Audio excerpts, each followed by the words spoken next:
Let's see. It's starting. According to the dashboard, we are live. Okay, so the idea is I followed Stibernite, right? Right. Okay, and then there you go. I am going to pseudo kill him and grant him time in order to get into the bag, grab the bag, and then book it. Oh wait, no. Leave the bag there? I'm sorry. No, not that. The beginning part. The Cybernite's going to confront us in public. It's not us following them. We want to make it look like we didn't know this was going on or have anything to do with it. The Cybernite came to us asking and insinuating things, and then it turned into a confrontation. Okay. And so then what? Then it turns into a confrontation, and then we go into a building and I burn it down? No. Like what? No. The plan was for me to use a carpet of adhesion to kind of make a dome that people can't see through, and then the idea is you burned him alive within the dome. As in, that was, How that's what we big and discussed. thick can the carpet of adhesion get? 10 foot? Is it 10 feet by 10 feet? 30. Or... I don't know. I have to look again. Well, we're going to have to look that up, because you absolutely. better make sure you can make a dome out of it, or at least something to cover him up. Yeah. And I have to be very careful about where the fire ends up so that I don't burn the bag. Right. Because if I burn the bag, then... honestly, good point. Well, honestly, you could just make a small amount of fire towards the top. I mean, it doesn't have to be a large display, just enough to maybe let some smoke seep through. Because we're not actually trying to burn the guy. And if no one can see what's going on inside the carpet, you know what I mean? They see some smoke and then nothing's there, they would just come to their own conclusions, I would think. But yes, let's definitely take a look at that spell. I'm opening up the book now. Yeah. Let's get all our ducks in a row first. Yes. Because I had an idea, and that would have required, well, finesse, let's say. Yeah, you were pretty out of it last week. Yeah. So, yeah, it's probably best that we kind of recap for you what the general plan was before we get into anything else. And I'm sorry about that. For the viewers, too, I've been having a lot of trouble sleeping. So. 10 feet wide by 20 feet long, and any combination. Oh, basically, what does it say? Can stretch or alter without exceeding a stated limit of 200 square feet.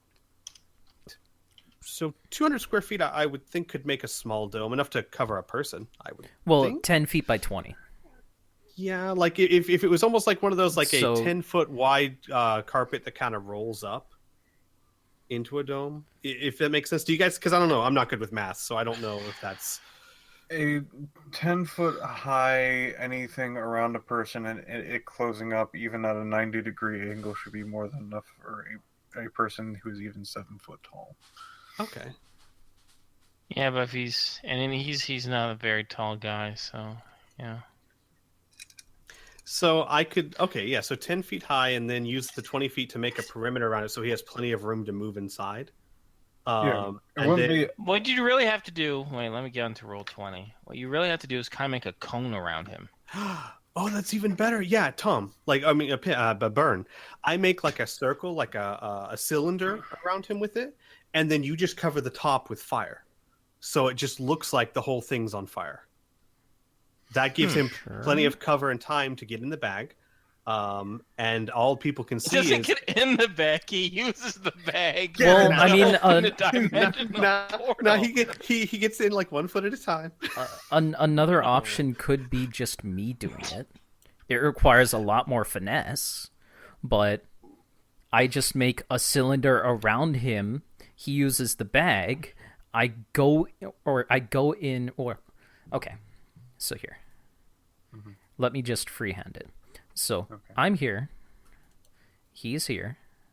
I make a cylinder around both of us. He goes into the bag, I retrieve the bag, and now that it's on my person, it and myself are immune to fire. So I can just make a fire explosion around everything and then erase it, and he's gone. It's just me. Honestly, I like that because there's less room for it to go wrong. Yes. Yes. There might be some misinterpretation. When he uses the bag, it's with him. He actually pulls the bag into that's- the dimension? No, Yeah, he can't do that. No, yeah. he doesn't. You leave the bag with you in this side. Yeah, how would he get back out if he took the key He to the just leaves dimension? the door. Like, literally, the dimension, it just has an out to exactly where he, like, used the bag. Yeah, I know, but when you use the bag drops on the ground. No. Piph is Right? right. When you guys are going to use the bag in the quiet rainforest to get away from Pat and Bullet Tooth and the rest of his cronies, and you're going to disappear inside the bag, it'd be pretty ridiculous if the bag just fell on the ground and then the Bullet Tooth that's and then true. we're going to just take the bag. Yeah, no, you disappear with the bag. Okay. And then you reappear with the bag when you step through the front door. You can only activate the bag once per day. So then he will So you don't have to worry reappear. about the bag, but here's the thing. You're going to have to worry about the Cyber Knight showing up at that exact location later on. Yeah, exactly. Yeah. Okay. all right. I have a way to deal with that. What? We tell the police lady exactly what's going to happen, have them set up some sort of crime scene that obscures the view. Have him That's set pretty up like a tent. Yeah, some sort of like crime scene investigation thing so that he can get back in. Yeah. That could work. There you go. And that makes the whole plan of carpet of adhesion and then Not fire. necessary. Just No, redundant. it makes it great. Yeah, Because then I don't have to worry about accidentally burning the bag. I can just go ham, is what I'm trying to say. wait. No, wait. Yeah. I know. I see what you mean. I think Yeah. that no carpet of adhesion is probably a better plan. Okay. Yeah, because think of it this way: you can just make the cylinder wide enough. You said you and he will both be in it, Yeah. so make it wide enough that there's no chance it's going to touch him. It's just a big dome of fire. Yeah. Essentially. Well, Yeah. the second he gets out of view, I think he's going to get his ass in the bag so he doesn't get burnt anyway. Well, now you're making me say get in the bag. Motherfuckers. Activates the bag. Get to the bag! I just love the idea of this Cyber Knight trying to like one leg at a time, like he's trying to put No. on pants. No. Although you are going to have... I did end last session with you guys conferring with... and I'm going to start using his name, Edmund Bess. Edmund. Conversing with Edmund and getting the final details of your plan together, right? And, Patrick handing over the bag and telling what he has to say to activate it and so on and so forth. Yeah. Now, the supernatural division officer, Lieutenant Bailey McFadden, she's gone at this point. But Okay. that should be fine.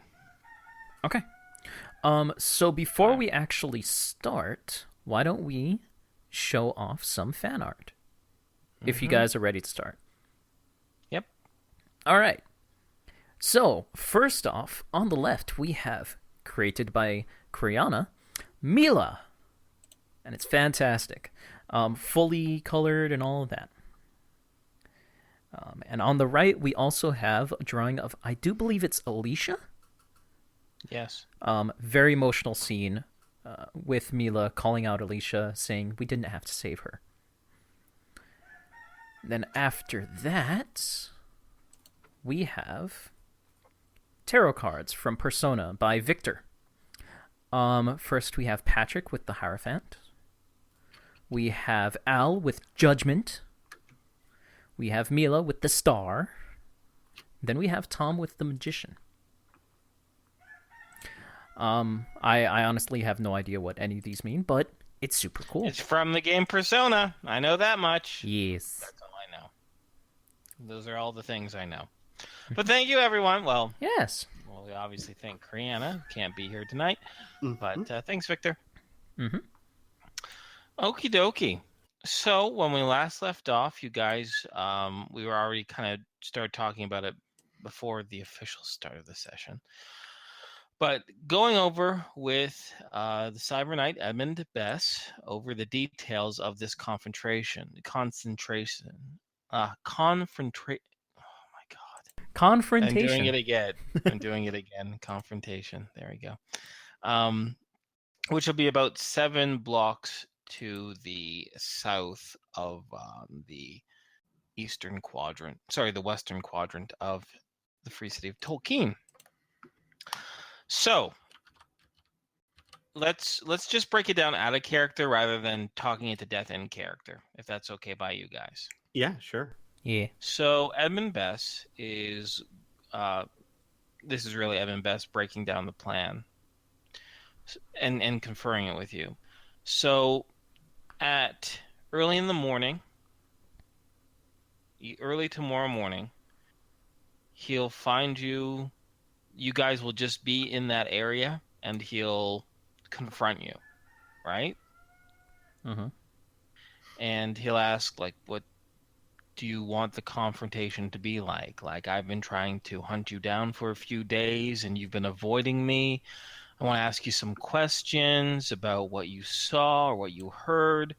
He says something along that vein. Yeah. Yeah, let's go with you hunting us down. Okay. Then he asks, and how will the confrontation start? Obviously, due to my order, my code, I would attempt to try a non-violent means. Therefore, in order for me to provoke any sort of beginning of violence, you would have to be the ones to instigate. Do you understand? Mm-hmm. Okay. And then you will surround me in flames, far enough, I hope, where I will not be burned in any way. Yeah, you should be fine. He pauses for a moment, and he's like, Okay, should be? you I would will. prefer You a will. guarantee. You will be fine. And I'll activate this magical device, in which I will be in another place for a period of time. Mm-hmm. For up to 24 hours. I see. And should I wait the full 24 hours? Or should I... How long should I wait for? Well, we would certainly need to be enough time for the police to set up some sort of crime scene, because you'll be coming out exactly where you leave, and we need that to hide your return. Yes, for them to spirit me away. Well, if it's my understanding that Lieutenant McFadden, she will be the one leading that particular investigation. And being somewhat aware of police procedure here in Tolkien, I imagine they would have a crime scene going within half of an hour of the, initial discovery of the crime. I think that would be best. The longer we wait, the more time Cal would have to slip someone in to see what's going on. I see. So I should wait 30 minutes after the incident, after I initially disappear, and then I'm supposed to, and he would look over to Patrick, I'm supposed to walk through a door or something? Yes. Presumably you would enter very close or through. It's very similar to a house, so it would look like a front door. I see. Very well. I'm going to break here for a moment. Just want you guys to know it's like thundering and lightning outside, so if I cut off, it's probably because my power flickers. It normally doesn't happen at all. In fact, the power's only gone out once since I've been in this place, and it wasn't during a storm. So, but just in case, know that I have not abandoned you. So, what other questions would he ask? 30 minutes. And then he'll ask, so will I be confronting all of you, this entire group, or should I only confront this young man, Mr. Brown, Mr. Andrew Brown, as he looks over to Tom? I think it might be best just to confront Andrew. After all, if we were all involved, wouldn't we all have been arrested? Unless you made a speedy escape, yes. True. Very well. I think it best not to make a speedy escape. After all, Cal did not respond well to people running straight to his door after an escape.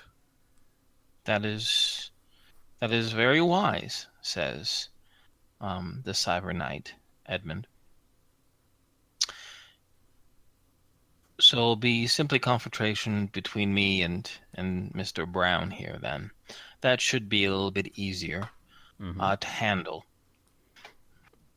And I will act like a hothead, essentially. Angry that you keep hounding me and my friends and all that. Good, good. Well then,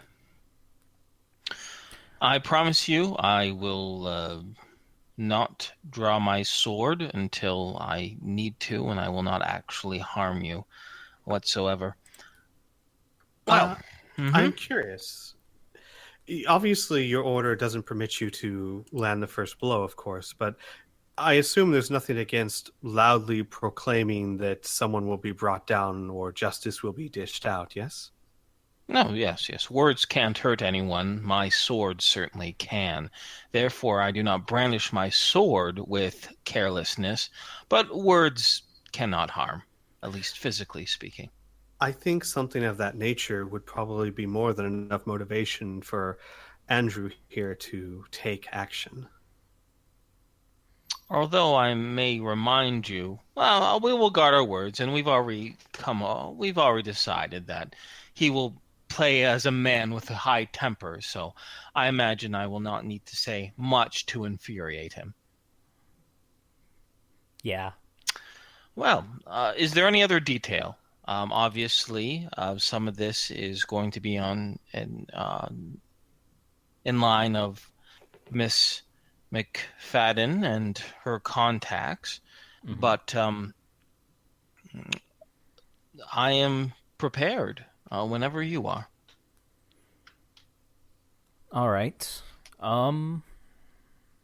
Yeah, we will see you in the morning then. Indeed, it is probably best that we do not speak to each other until then, and I will continue on my way, pretending to act as I have previously acted, as if I never met you before. Sounds good. Good.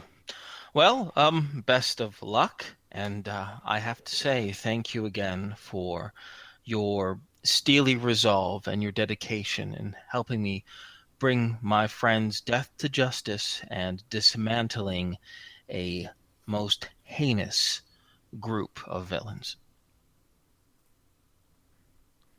Tom will just nod. Okay, and with that, he'll depart. So, the next scene I really do have in mind is that next morning. There. However, I don't want to gloss things over completely if there's something you guys want to do to spend the rest of the day in Tolkien or any little follow-ups you might have. So I'll leave that open to you guys now. I will want to do a small interaction right after the Cyber Knight left.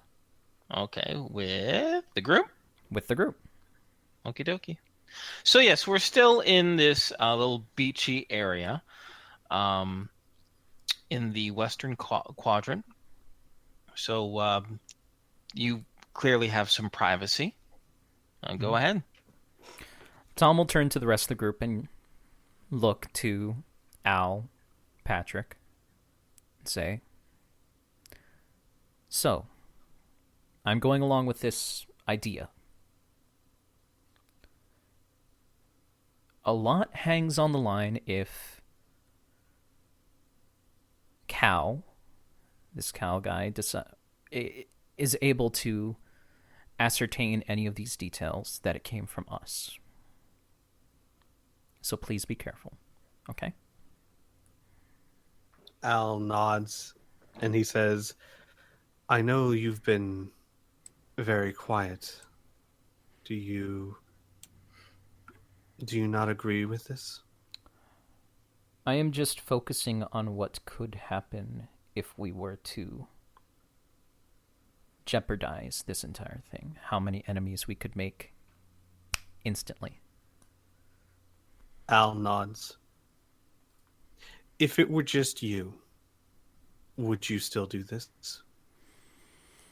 If it were just me, well, Al says, well, let me rephrase. If you were the only one that was making the decision, if this situation, you were putting yourself at great risk to help, would you do so? Or it depends. think... Would we? Well, if it were just me, then way back in Ishpeming, thank you. Then way back in Ishpeming, I wouldn't have gone with the black market. And I wouldn't have gotten into this situation anyways, which could have basically put that entire thing at jeopardy. But if I were still in this situation where we are with the black market and it's just me, I wouldn't. Even though it's a great injustice. Even though he murdered 2 people. Even though he's a fucking asshole. We picked our bed. We chose our bed. Now it's time to lay in it. And by doing this action, we put that in great risk. That is all I'm trying to say. I understand. And nothing of what you said hasn't crossed my mind.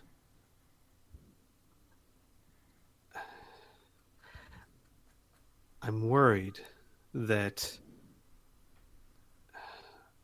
Al hesitates, not quite sure what to say. Tom, I get it that you're not comfortable with this, but if you're not fully committed to it, this could be incredibly dangerous. No, I'll commit. I'll do it. This is me committing, making sure that we can fulfill everybody's wants. But I just want you two to be careful. That's it. Al will nod. You too. Mm-hmm.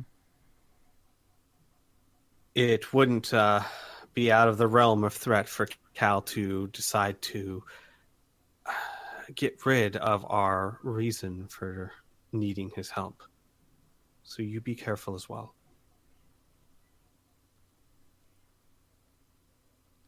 I will. I'll try.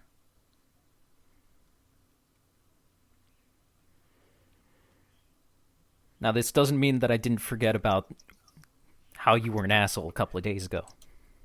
Al kind of sighs. Yes, I know. I was an asshole. Look, Tom.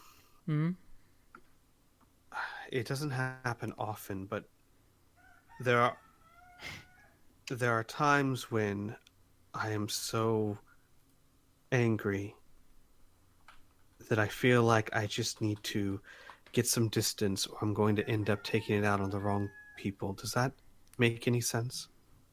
It does. But just don't turn off your radio. It doesn't excuse my actions, I know. And I'm sorry. Yeah. Patrick was really worried. I know. And Al would turn to Patrick. I'm sorry, Patrick.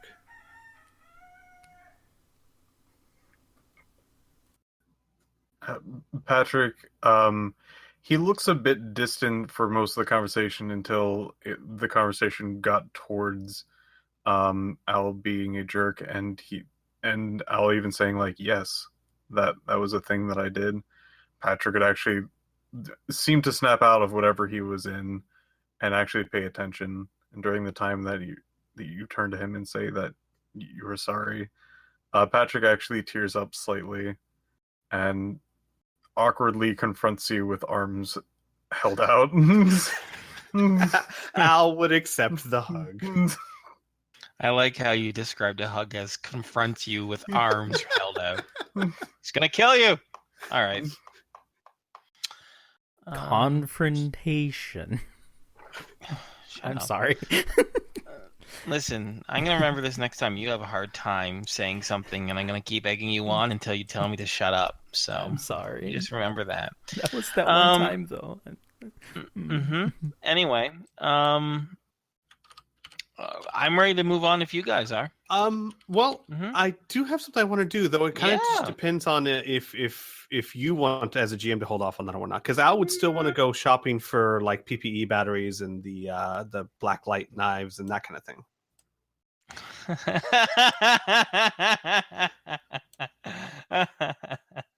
No, that's no problem. That's no problem whatsoever. Do it. Inferno says as he quickly scrambles.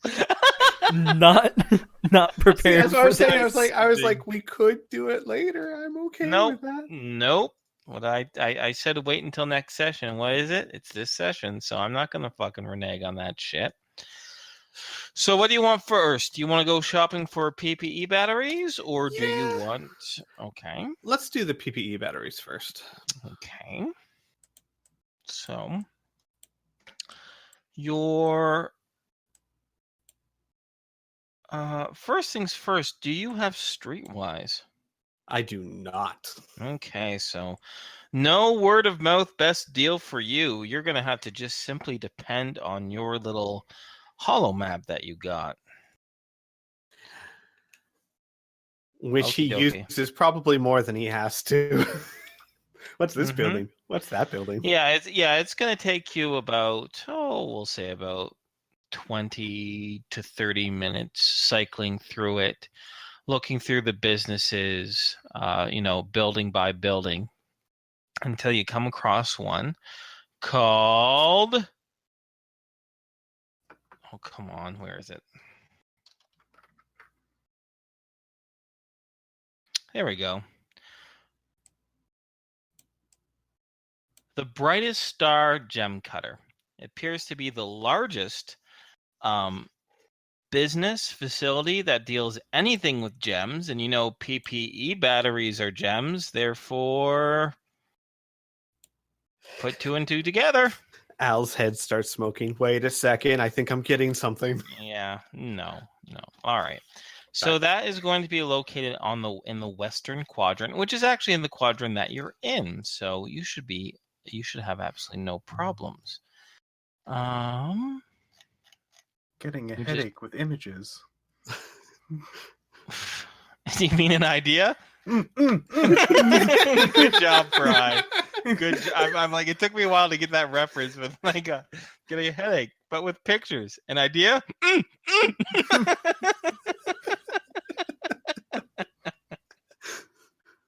So, just north of Pyramid Place, whoop, as I ding it a few times here on the Roll20 map. I see it. Just near the base of the large ley line that runs through this particular quadrant is a massive stone structure that is 3 stories tall. And separating the stories, typically in other buildings, sometimes it's awnings, right? Sometimes there are like sconces or, statues welded to the side, of gargoyles, of other mythical creatures that you've seen in buildings around Tolkien. But for the Brightest Star Gem, what separates the different levels is actually a ring of what appears to be precious gems. The first divider is of red gems. The second divider is of blue. And at the very, very top that seems to be cresting it seems to be very clear, large diamond-like gems themselves. Now, those who here I think it's probably just Patrick who... No, wait a second. I'm going to leave it up to you guys here for a moment. But ironically, Mila had a space mining skill, which actually was kind of applicable here, but she's not here, so I'm not going to have her roll that. But having to deal with gems and precious stones and what is made out of that, do you think that would be a chemistry, or do we think that there'd be another applicable skill for something like that? Like earth precious gems.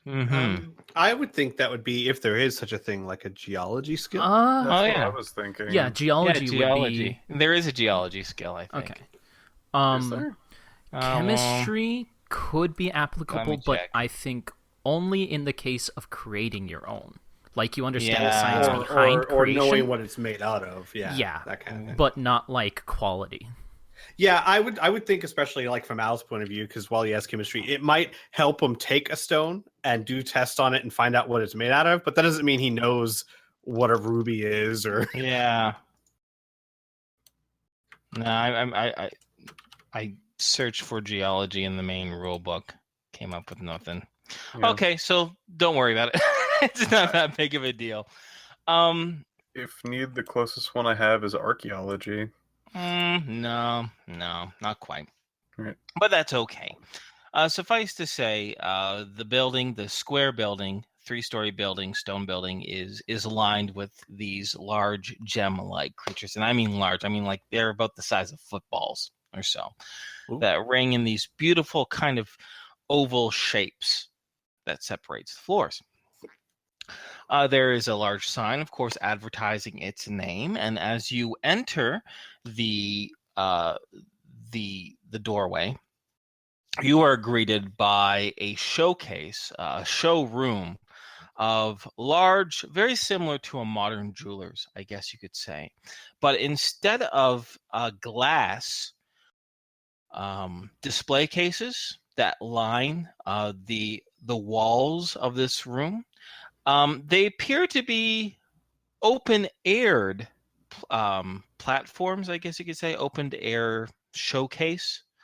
But if you ever were to get close or to reach for something or to point at something, you would actually feel an invisible force field separating you from the product itself. There appears to be several, at least half a dozen, well-dressed, well-spoken young clerks, willing and able to assist anyone for any sort of gem acquiring needs. And if it's okay by you, Squee, we don't necessarily have to role play this particular transaction or inquiry. If it's okay by you, just to kind of speed things along. It is okay by me. All right, groovy. So your character would probably inquire about gems that could hold mystic energy, right? PPE. We use that term out of the game, but for them, it's mystic energy, magical energy, paranormal energy, various names, but they understand what you're talking about. They do sell some, but they are what is called a premium type gem. And premium gems typically are sold to anybody. But, well, they take you up to the 3rd story and show you what is available. Now, what they show you is actually what appears to be just a small section. There are other PPE batteries showing around, but if you say like, oh, what about that one? You point to a kind of a glowing, throbbing red one. Be like, oh, sorry, that's reserved for another individual. They've already put down a down payment to give that to them. But what is available to you are 5 different PPE batteries, so to speak. Okay, and give me a moment. And very similar to the Armor of Ithan enhancements that you made inquiries about to your body armor, I will give you a list of what it is and the prices for it. Yes, I see. Okay. Okay, so give me just a moment. So I'm going to mute myself here for a second. Talk amongst yourselves for just a moment or two as I type. I type this out. I know Tom is watching a movie, maybe with a certain feline, maybe not. Is Patrick? What's Patrick doing? Is he with Al or Um, are they still hugging? he's not gonna hold on to you for that long, Right. Like Patrick, I need to. Can I go?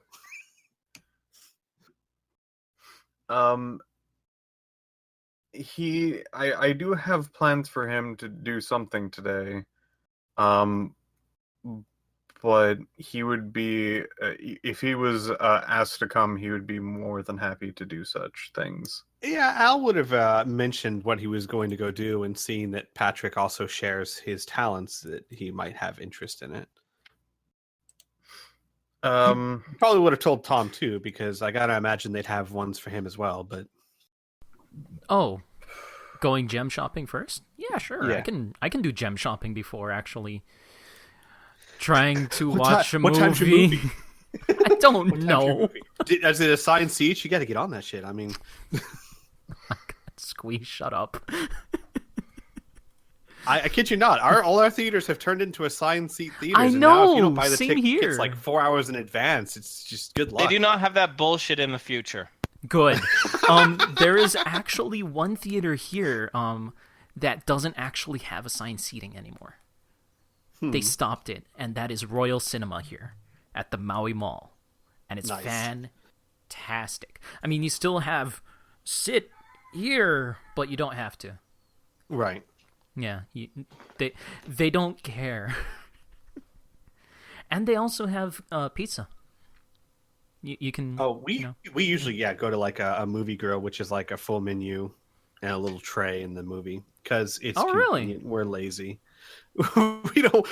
When Dude, we were that- young and romantic, we used to go to a dinner movie. Now we just combine the two so we can get home faster.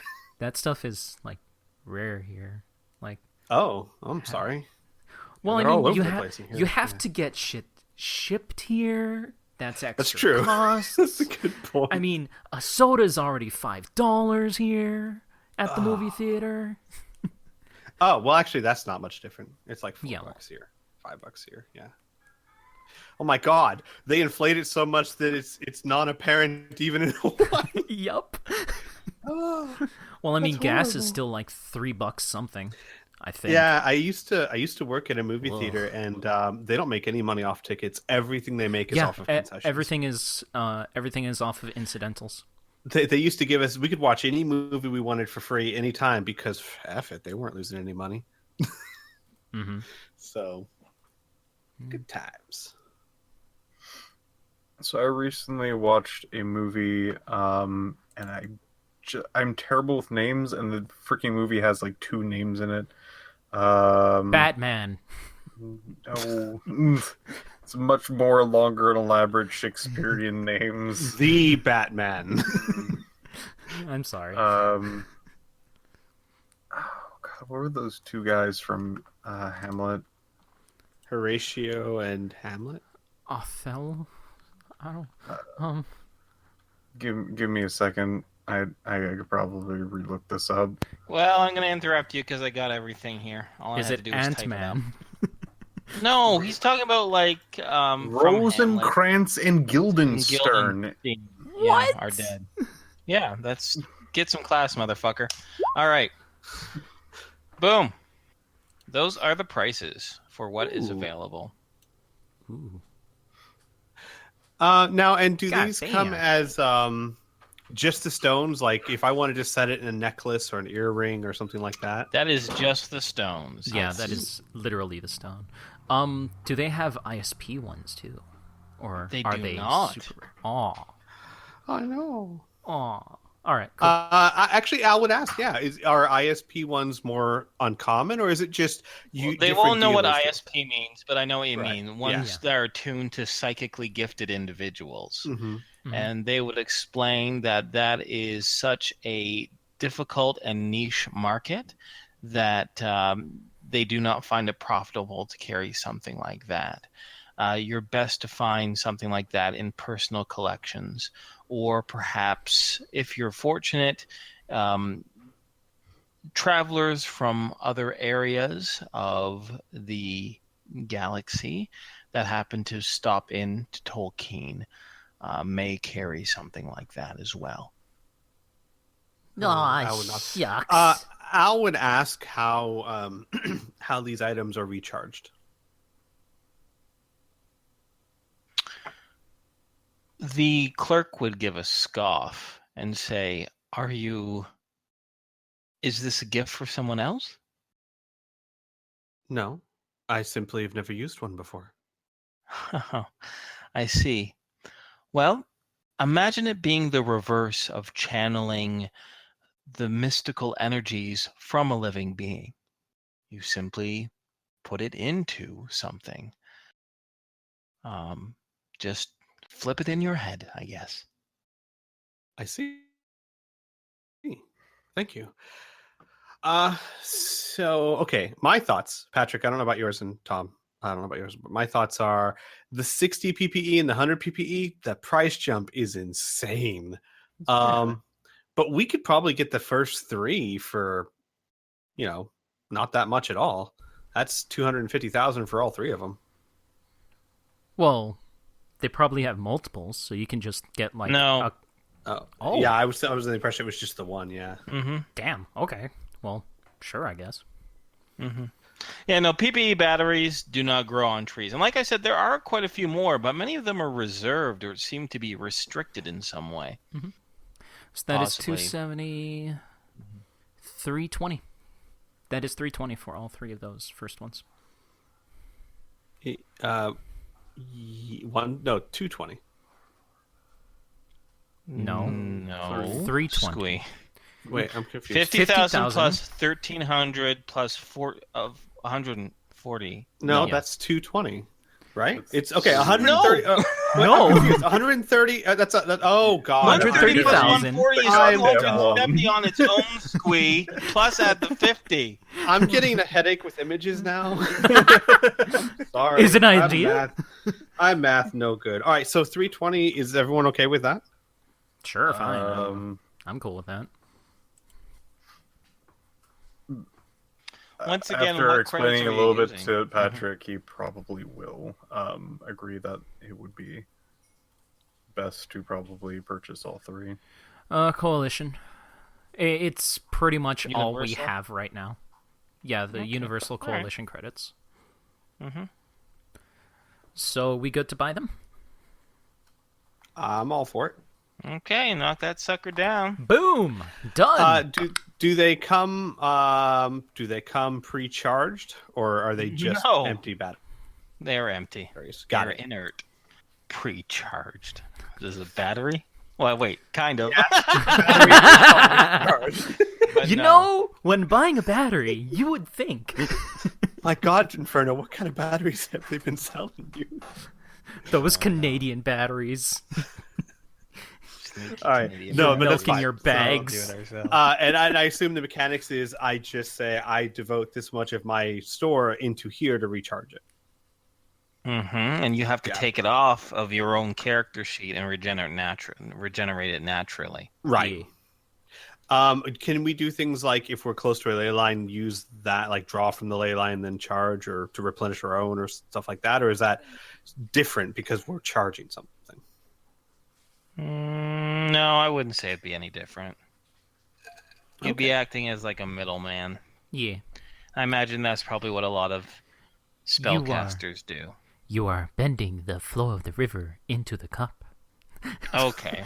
All right, Neo. All right. But, yeah, that transaction will take place, not a problem. Now, here's the thing about simply...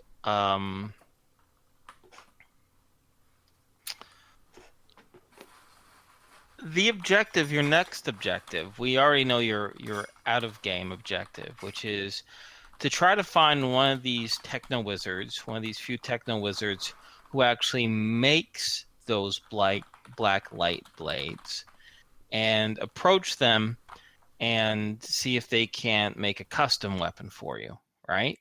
Right. And I'm going to say this for the sake of just making things super easy. This is not a difficult task, but it's going to require a lot of footwork, for lack of a better word. You're going to have to go to store that sells this, talk with the clerks, get information from them, try to set up an appointment or find out where these people live, right? Because they might be like, oh yeah, it's Anzo Kalba that makes these things, right? Well, where does Anzo Kalba live? I don't know, right? Right. Or something like that. Suffice to say, since some techno wizards might want to keep their information private as well. You know what I mean? They may not want to be bothered, or they might be out of the town, might be out of the city, or something like that. So what I want to do is, would it be fair to say, Squee, that in order to try to glean information, you might try to say, I don't know, charm these people? Yes. Okay. He would put on his best elf face. Okay. Why don't you roll me a D100? You're going to use your bonus, your chance to charm / intimidate. Of course, this will be charm. I would like you. Okay, never mind. Al's elf face sucks. Okay. So now this failure doesn't mean you're never going to find out this information, but perhaps maybe you have a lot weighing on your mind. Maybe you just came across one of these suppliers, like say, for example, actually, I'll not say maybe, I'll give you a specific example now that you gave me a specific skill check. Okay.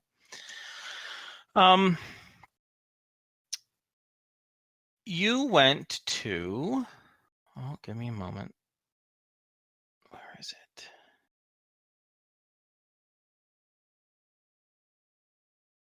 The problem with having a big city is that there's a lot of names you got to scan through. As our tour guide knows all too well. Mm-hmm. Poor guy.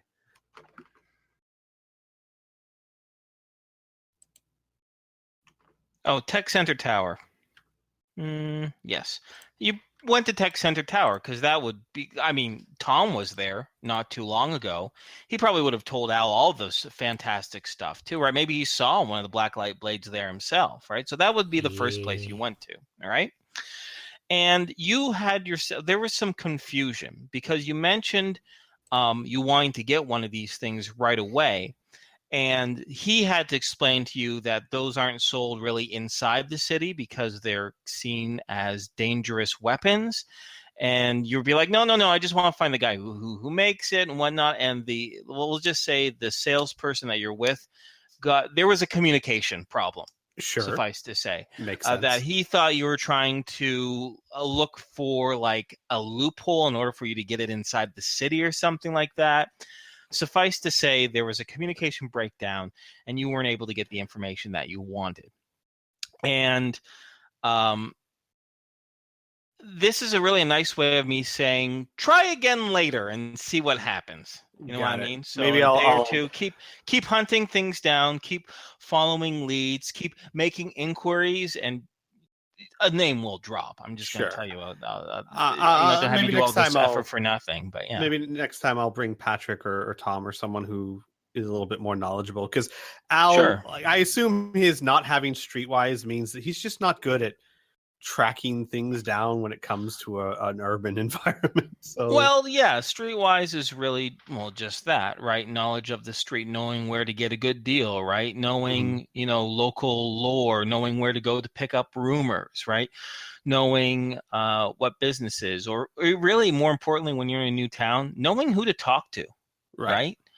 You not having Streetwise would be like, I would go to this person who seems pretty friendly, right? Whereas someone with Streetwise would be like, it doesn't matter how friendly they are, it's how connected they are, right? Right. So, yeah. So Al didn't have much luck. He might talk to Patrick at another time, but for now, I think he'd want to focus on the upcoming problems. Sure. Great. Are we good to move on to the next scene, gentlemen? No. Okay. What's up, Piffy? Patrick has one general thing that he's doing. Okay. He's While on the ship, generally learning, skimming over the spell again, getting in a bit more practice. Mm-hmm. He will then, for another time in the day, look down on his wrist. This is a copper band around his Mm-hmm. hand. Mm-hmm. He's actually going to sit there for a while looking at it, and Mm-hmm. then get up and search through his backpack to pull out a rather broken, large flashlight. Okay. Um, it's a perfectly working flashlight, but with Mm-hmm. a broken lens on the front. Mm-hmm. With its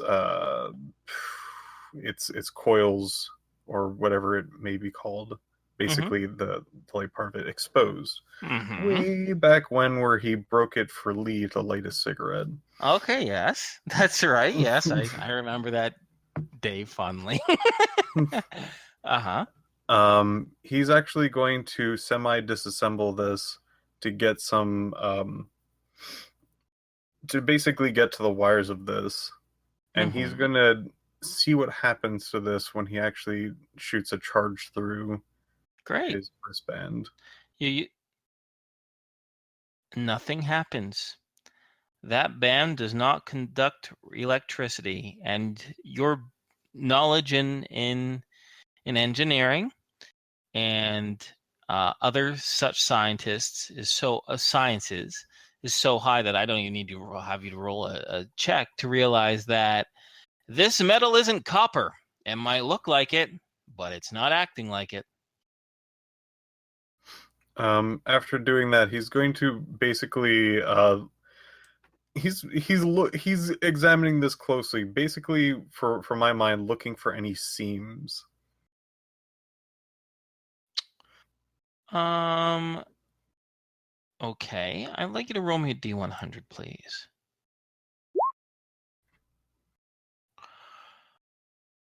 Now,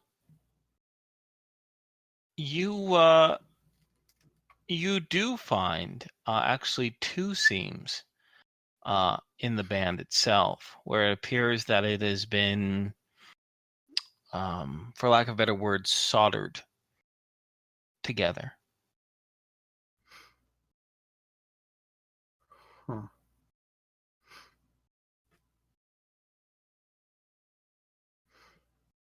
He's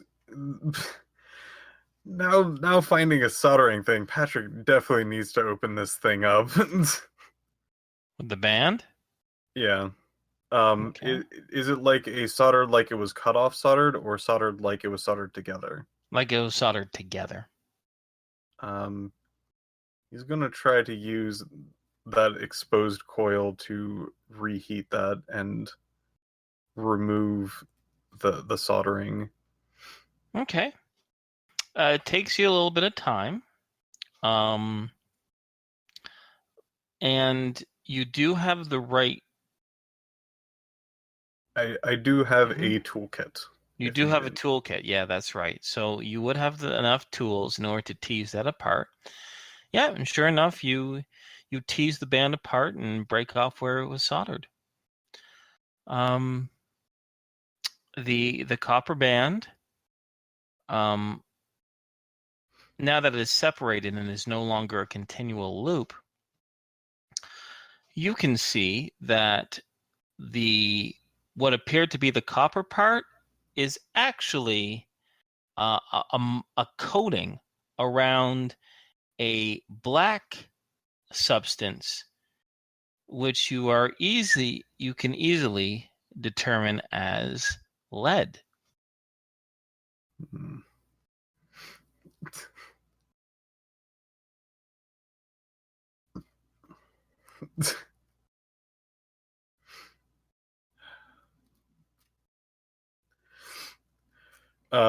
Patrick is generally disappointed in in the quality of metal that is would be around his wrist, but he sees no other like fidgets or anything that's like put into this thing.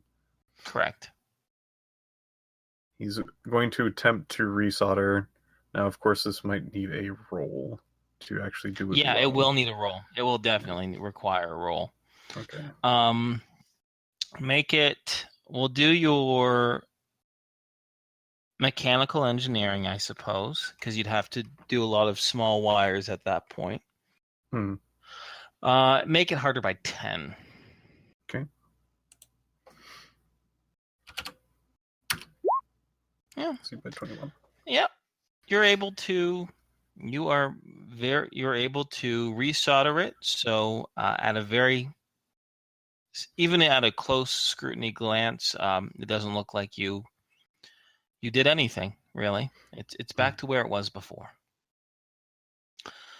While I have you here in the world, have you? Yes, God. Because we mostly no problem. Yeah, can you hear me, God? It's me, Patrick.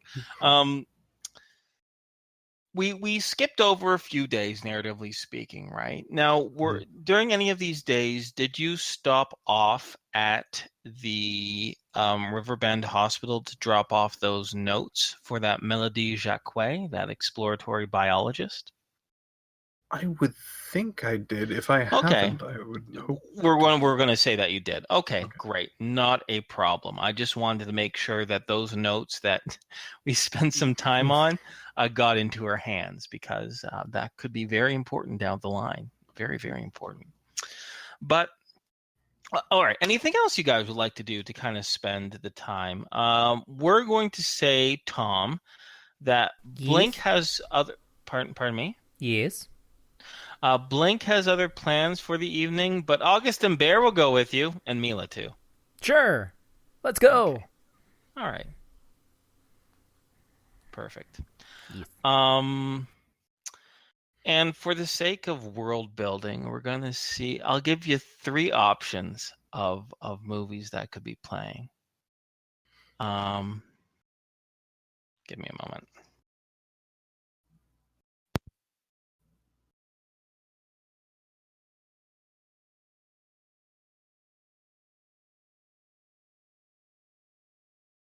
So, Okay. Oh. No, when I said a moment, don't worry. It was just a moment. All right. So, 3 film titles come out, which is Battle of the Mind Snatchers, Earthquake, and The Bloody Love of Fear. Now, you don't have any sort of lore skill based on the Golden Age or anything like that, do you, Tom? No. Okay, so all these, you don't know anything what these. You don't know if these are old movies that were unearthed. You don't know if they're new movies being made. But yeah. And since you're the player, I'll let you choose what movie you want to see. Once again, Battle of the Mind Snatchers, Earthquake, and The Bloody Love of Fear. Well, there is one that pops out at him, and that is The Bloody Love of Fear. Okay. It is a movie that is actually made in. It's a modern movie, for lack of a better word. It is a movie that was actually made in Tolkien itself. And it's the story of a coalition soldier and a young female ley line walker who run away together. And suffice to say, the coalition soldier has to choose between his love, the ley line walker, or the fear of the coalition. And unfortunately, it is a sad tale because he chooses to go with the coalition and turn her in, and she gets executed, which is quite an emotional scene, so to speak. There's a lot of crying in the theater. So that's that movie. Yeah. No refunds. I am so glad Al did not go see that. That would have been great for his mental state right now. Mm-hmm. Tom's pissed after that movie. Yes. But it was Yeah, a little independent film, I guess you could say. So I'm sorry, I just gave a brief synopsis of the movie because I could spend the entire session describing that, and no one would get to do anything. That's pretty morbid. Mm-hmm. Well, not just the execution, just the plot and the characters and everything, all that bullshit. Suffice to say,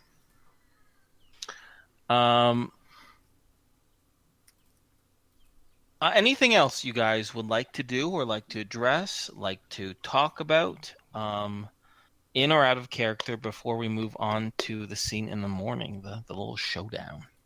I got nothing. Okay.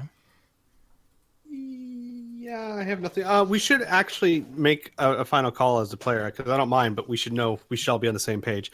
Are we just going to say it's a Cyber Knight hunting him? Were we going to try and do, like, say he was working for a rival, or... Okay, so who is he? The Cyber Knight. Okay. I'll also let you know, you can determine this now, but you haven't even had a meeting with Cal yet, or even, what has happened hasn't even happened yet. Mm-hmm. But if you want to confer on this, get on the same page before I guess you guys separate for a while, that probably might be a good idea. Right. I just want to, because obviously a lot of what we're going to have to do is going to depend a lot on what Cal does and how he reacts. But our first story, at least Patrick and Al need to be very clear of what that is. And it could be one of two things. Cyber Knight tracked us down, talked about what happened, something about a warehouse, something about his friend missing with red hair. Things got out of hand. Our friend killed him, but now he's in jail and we need your help. Or option two, Cyber Knight, everything I just said, but also something about Cyber. No, when I say it, it just seems too convoluted. Which sounds like Al, but it doesn't sound like me. You're not in the mood to be convoluted today? There's too many unknowns right now, and I think even Al would agree with that. Is Al having an off day? He misses Star Kabosu. He's coming off of that Star Kabosu addiction. No, I think that there's just way too many unknowns to start trying to do something. Yeah, like that actually, right it hasn't been so long since you've teleported back from space. There is probably a good chunk of Star Kabosu still on the Rhapsody. Yeah, he's moderating himself now. He's rationing like it out. One glass in the evening, like a glass of wine. Doctors say one glass of Star Kabosu a day can help you with cancer. And he's the jitters. waiting for the day he finds a popcorn machine to celebrate. Well, but yes, actually, okay. The movie theater that Tom was at, there's a popcorn machine. Yes. Would Tom mention this? Yes. Jesus Christ. He will bring back. Okay. What Here. have I done? Here. Tom, after going to the movie theater, he will see the popcorn, get a popcorn bag, not eat any of it, bring it back to the ship, and go, "Here you go, asshole." Drop it in front of him. I will look at it. This look at is Tom. what I got for you. Al looks at Tom again. He's like, did I do something else wrong that I'm not aware of? No, I found a popcorn machine. Ah, I see. And that's awesome. I mean, that's great, but the anger part of it? No, I still haven't forgiven you. Was it not a good movie? No, it was a terrible movie. Horrible movie. The worst movie. Okay, then. Al says starting to eat the popcorn. Yeah. Thank you. I could go into it, but I'm not going to. You can ask August or Bear about it. I'm going to go to my bunk and try not to, punch something.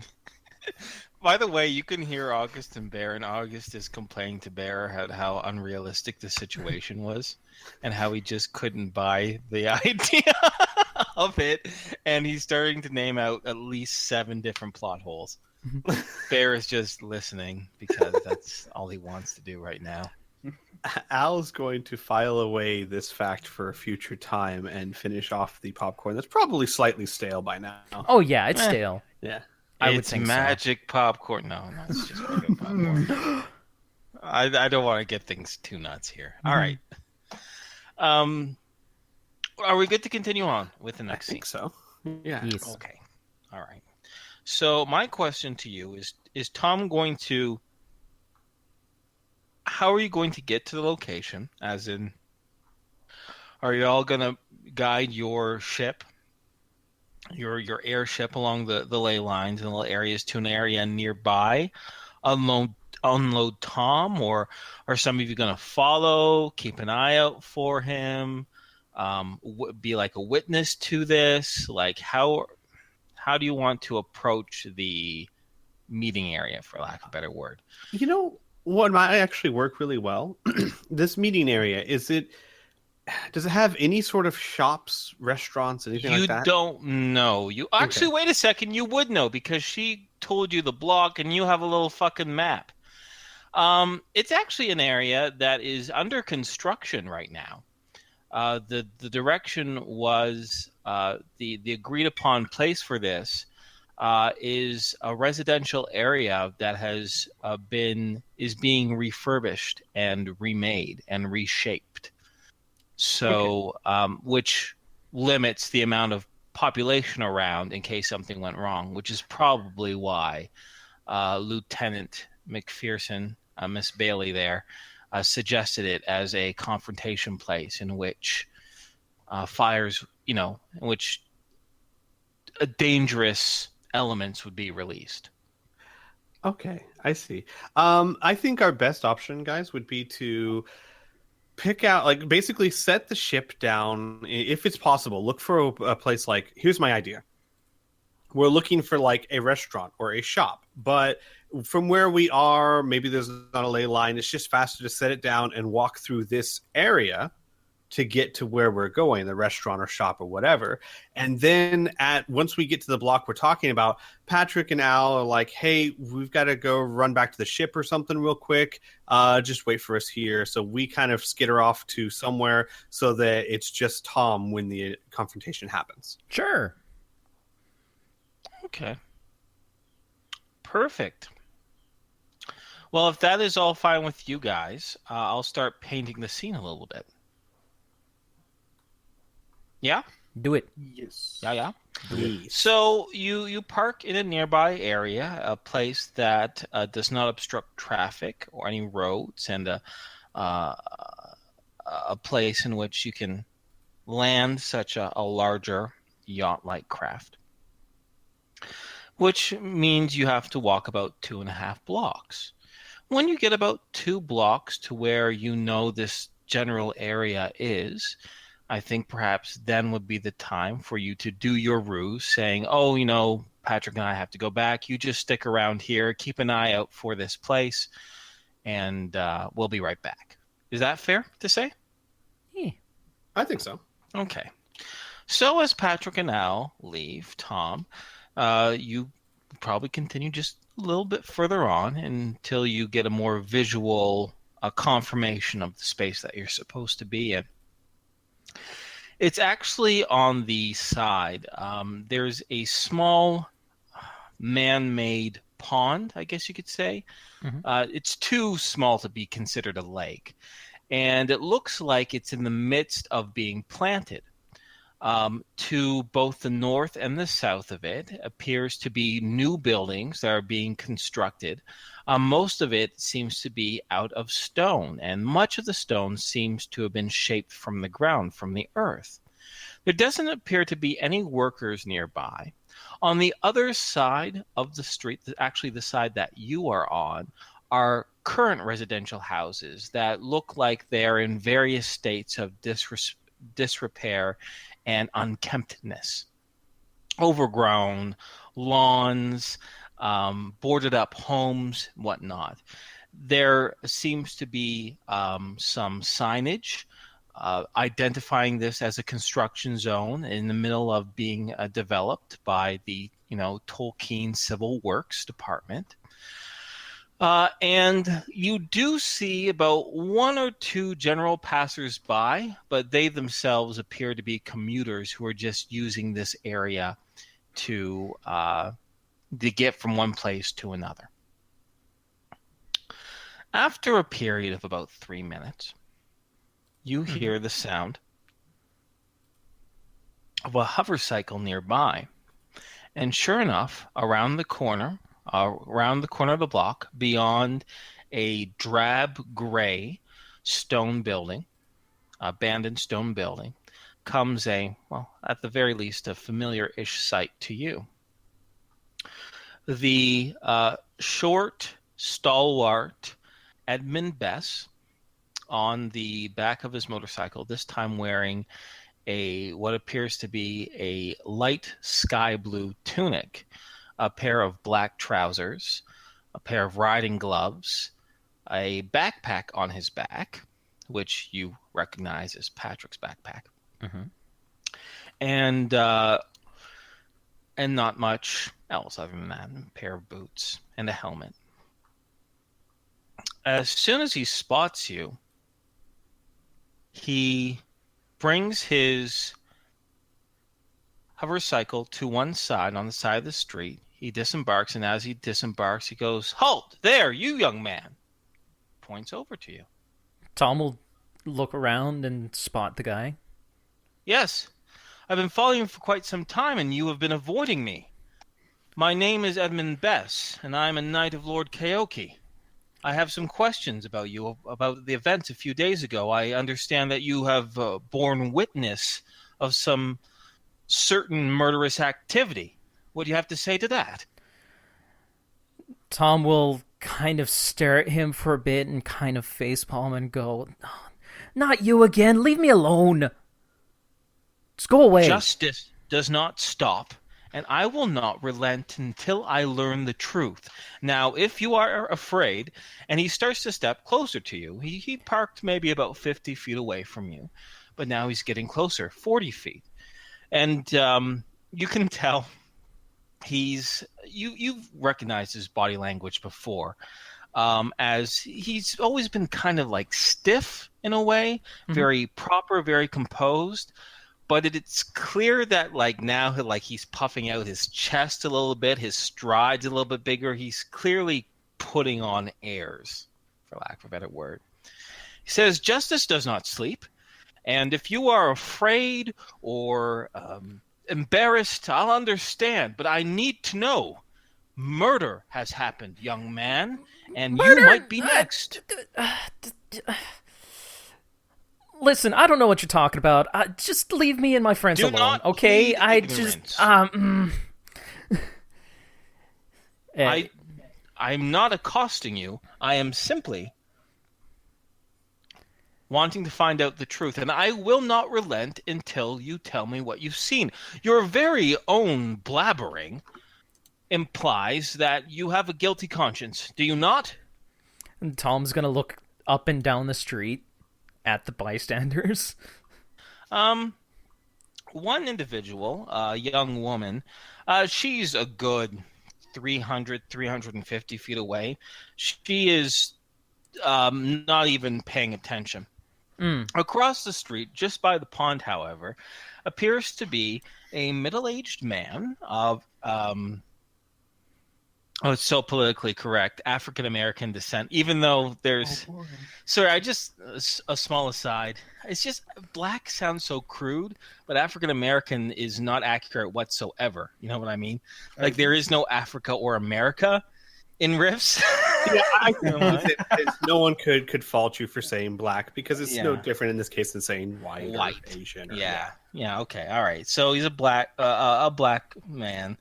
Middle-aged or so, appears, and he's kind of slowing down his steps a little bit, as curious pedestrians tend to do, as he takes a glance towards you.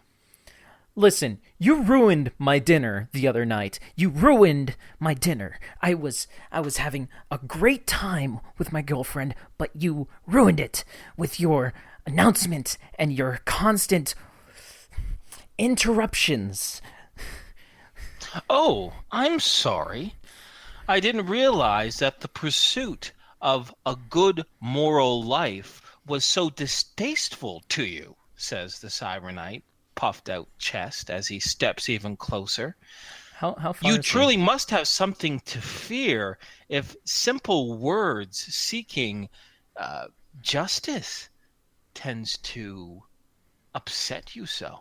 And who's this girlfriend of yours as well? Another cohort, perhaps? Maybe I should ask her next. You leave her alone. He will say, yelling and firmly. Are you afraid I will harm her? Or are you afraid I'm going to ask her questions? Maybe tell her secrets about you that you might not want her to know.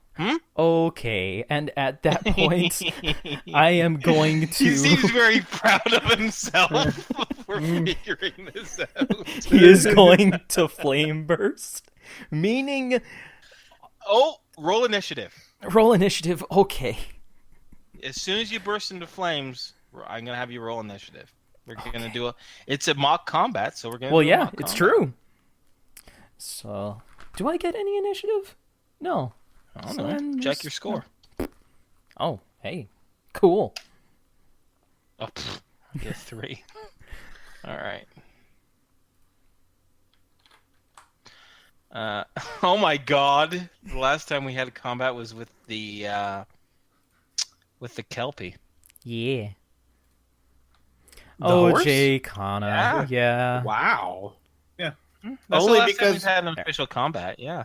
Only And I'm because gonna we move showed Al the pictures down. with There you go. those fairies. Yes, that's true. That could. There's been a lot of potential And Tom for the up. fighty There you fights. go.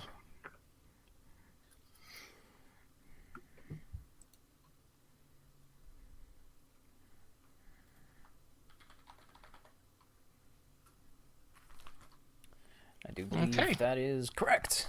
Mm-hmm. So I'll have you burst into flame. That was to start the combat, right? He Yes. couldn't have predicted it. It just happened. Boom. So top of the order to you.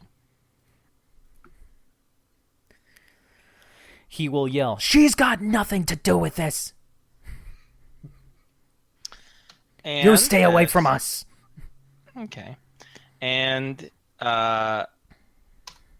Edmund will all of a sudden, almost as fast as your own body erupted into flames, a sword, a simmering long sword, about the size of twice the length of your forearm, Al. Not Al, Tom. Well, you too, Al, I guess. Whatever. Of twice the length of your forearm, Tom. It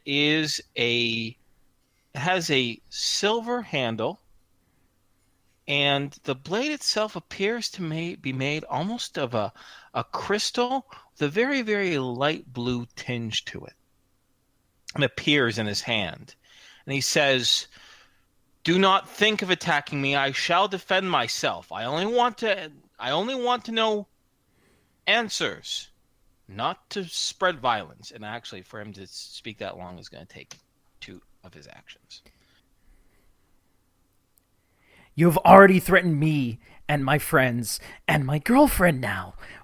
How am I supposed to stop? And think 1? Or 2? 2. All right. Edmund will say,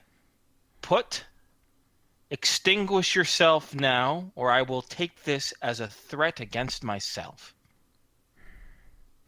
And at this point, by the way, you see some movement to your right, Tom, as you see the black pedestrian start running down the street. He's still catching glances at both of you, but he is clearly frightened and startled and is trying to exfiltrate the area.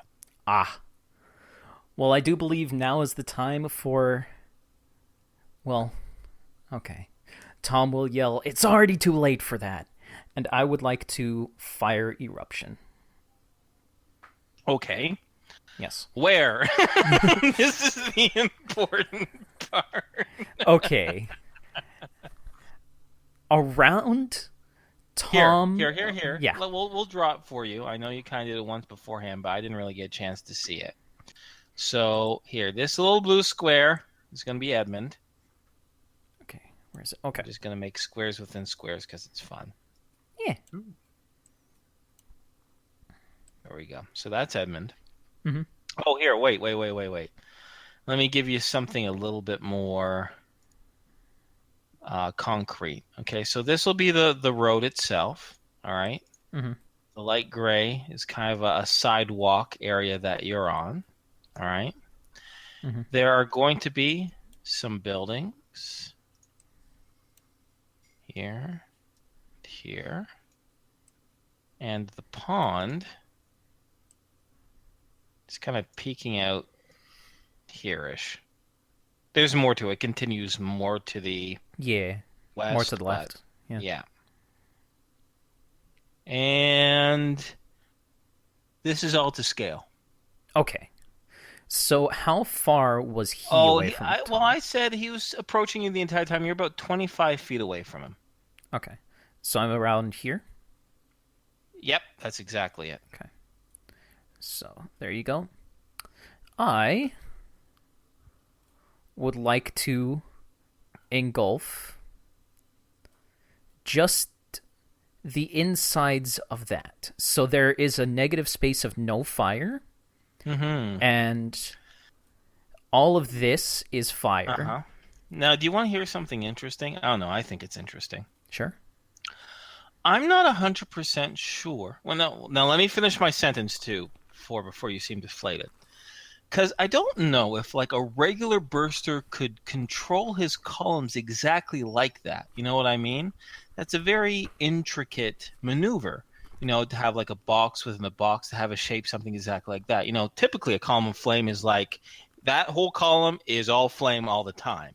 Mm-hmm. However, you have the unique advantage of being under the tutelage of a certain fire performer called the Firebrand, Giovanni. Yeah.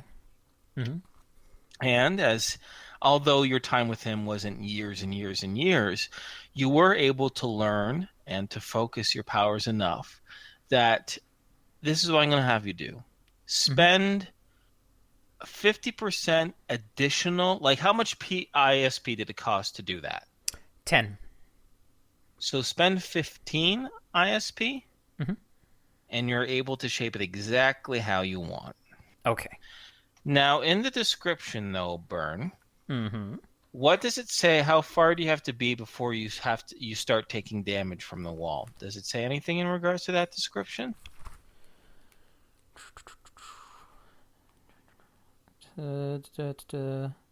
Typically, like, individuals within blank amount of feet take blank amount of SDC, MDC damage. Yeah, I'm looking at that right now. Okay. It says inside of it. So as long as it's touching. Technically, he's not inside. Like, the insides are counting in between that wall, Yeah. so it is relatively safe. Okay, great. Yeah. Wonderful. The Cyber Knight, Edmund Bess, gives us a big, like, surprise, reflective kind of jump as the fire encases around him. He takes a quick glance around. He looks at you, gives you a soft nod, and he recites the words that Patrick taught him. And before you know it, before he does so, he gives a blood-curdling scream, and then he disappears into the bag. Okay. Now, there's the second part of this, because the crime scene will look like it will only scorch this bit. Just the stuff that was on fire. So he's gone. By the way, I gotta, be gone him now. Okay. I would like to super fuel flame. Okie dokie. So I'm going to essentially fill this in completely so that the entire thing is now fire and scorching. Okay. And yeah, I can say, I think it's reasonable to say you can say where you fuel. See, here's the thing.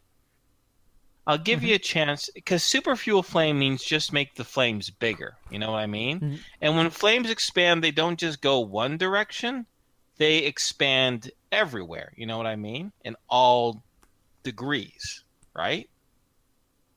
Yeah. Like, and you know what I mean? Like, if I think about it, if when you fuel a flame, right? If I put lighter fluid on a flame, Yeah, it right, it goes doesn't just everywhere. go to the left; it goes everywhere. Mhm. So, may I suggest, out of character, because your character would understand this, Mhm. maybe you should just make another column in that empty space. Yeah, sure. You know what I mean? That way, you'll be able to get exactly where you want. You can pinpoint it, as Mhm. long as you roll your D100. Because I didn't have you do that this time Yeah. with that, which I probably should have. But I'll have you roll it this time, and if you get it spot on, it'll be spot on where you want it to be. Okay. Then I will do that. And that is spot on. Perfect. Yes. Great. So, yeah, you fill up the rest of the empty space with the second column, Mhm. which you are in, but you were immune. Okay. Good so, for you. Let's see. Good for you. Good You know for what? you. Mm-hmm. How was it? I was thinking of making it SDC, but in order to do theatrics, why don't we make it MDC for the first one Oh. and then the second one? Okay. So that will mean I would have spent 50 total. Okay.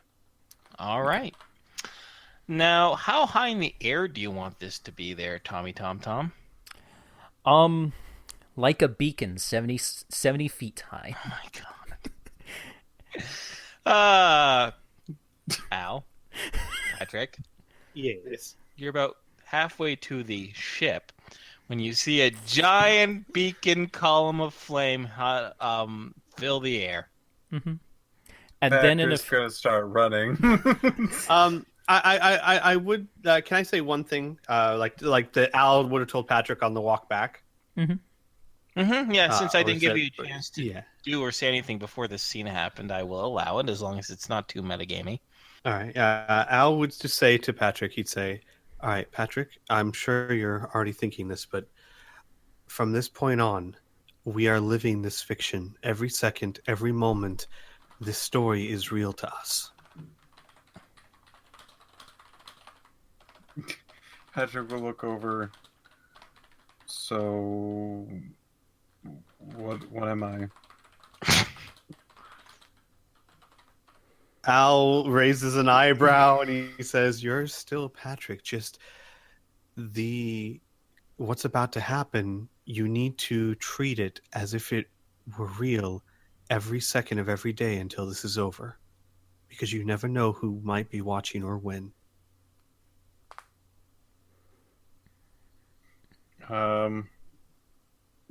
Patrick will. He won't do much other than just walk, but then he'll kind of slowly start nodding.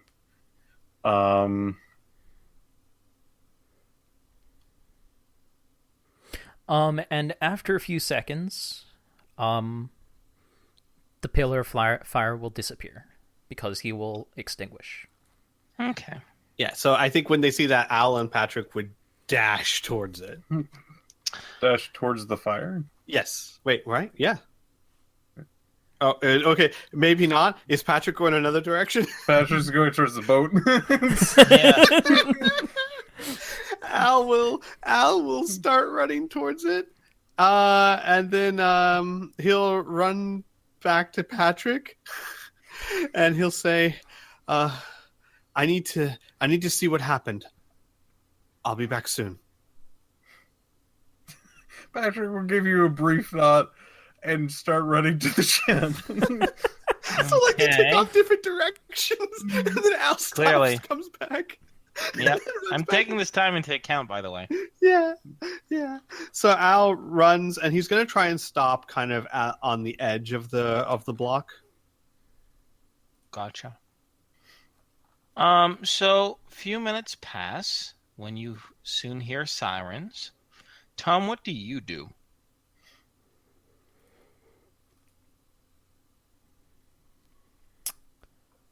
That's a good question. Because I was told to stay here by the police officer, right? And get caught? The plan was to You get need caught. the plan was to get caught. Yes. Okay. You know what Tom's gonna do? He's gonna be fiddling with the hover cycle to try and Okay. steal it. Okay. Excellent. Yes. So Al, as you approach the edge of the block, you can see halfway down the street Tom starting to fiddle around with what appears to be a hover cycle, which you recognize as Edmund Bess's. When from behind you comes the shrill of a siren, in which a large all-terrain vehicle with a red and yellow lights start flashing behind you. And behind the wheel, you actually, at a quick glance, you notice Bailey McFadden and two other officers within this vehicle as it screeches around the corner and stops dead in the middle of the street opposite of Tom. Immediately, two officers leap from the back seat of the vehicle, open up the doors, and prop their what appears to be energy pistols outside of the door frame. As over the speaker it says, "You, citizen, stop what you're doing immediately." Tom will stop immediately and freeze and look Okay. up. Put your hands in the air. He will slowly raise his hands. Turn around in a circle. Okay. Tom will get off the bike slowly and turn around in a circle. You start to hear the police officer to the left of this ATV vehicle. You start to hear chanting as he waves his right hand in the air. Soon, Tom, Mm-hmm. a glowing yellow flypaper-like material smacks you right in the face. Roll a balance check. Make it harder by 25. By 25. Ooh. Sense of balance. Okay. I succeed! Okay. You manage to keep your foot as the entire front of you is now stuck to some sort of strange material. Al, you can see all this from your vantage point, by the way. I'm going to pause here for a second before I continue on with this arrest and say, for the amount of time that has passed, Patrick, you will have gotten to the front, boarding steps of the ship. What do you want to do? Patrick's gonna start up the ship. Okay. So it'll take you a few minutes to get up there and get things going on lift. Where do you want to direct it? He's gonna try to make sure that he can maneuver it well and not crash into people, but he's going to try to duck into basically like the highway, the the ley line, the main ley line thoroughfare, for lack of a better word. Okay. All right. Okay. Take some time for you to do that. So we'll have you doing this during this. So, Tom. Mm-hmm. The speakers ring out in McFadden's voice. Remain calm. Do not resist. We are now detaining you for questioning. Okay. So, question. Al's gonna roll his eyes. Hey, listen, they saw the gold chain on his wrist. They're not taking any chances. Can Tom breathe? Yes, of course. Okay. Because he said it sticks to his face. Yeah, but you can still breathe. Okay. It Then doesn't he... smush your nostrils. Okay. then he tries to be as calm as possible. Uh-huh. Yeah. Because if Al, he you couldn't see, breathe, he would have struggled. Of course. No, you can breathe. Like I said, it doesn't plug up your nostrils or anything like that. Yeah. You can't breathe through your mouth, but you can breathe through your nose. Okay. Luckily, you don't have a head cold. Yeah. Al, you can see a shimmering field after another incantation surround Tom as the three officers, McFadden gets out of her vehicle, as the three officers now surround the contained Tom. Okay. I have a question, kind of a description question, so that I know. Where they were fighting, was it like a dirt road? No.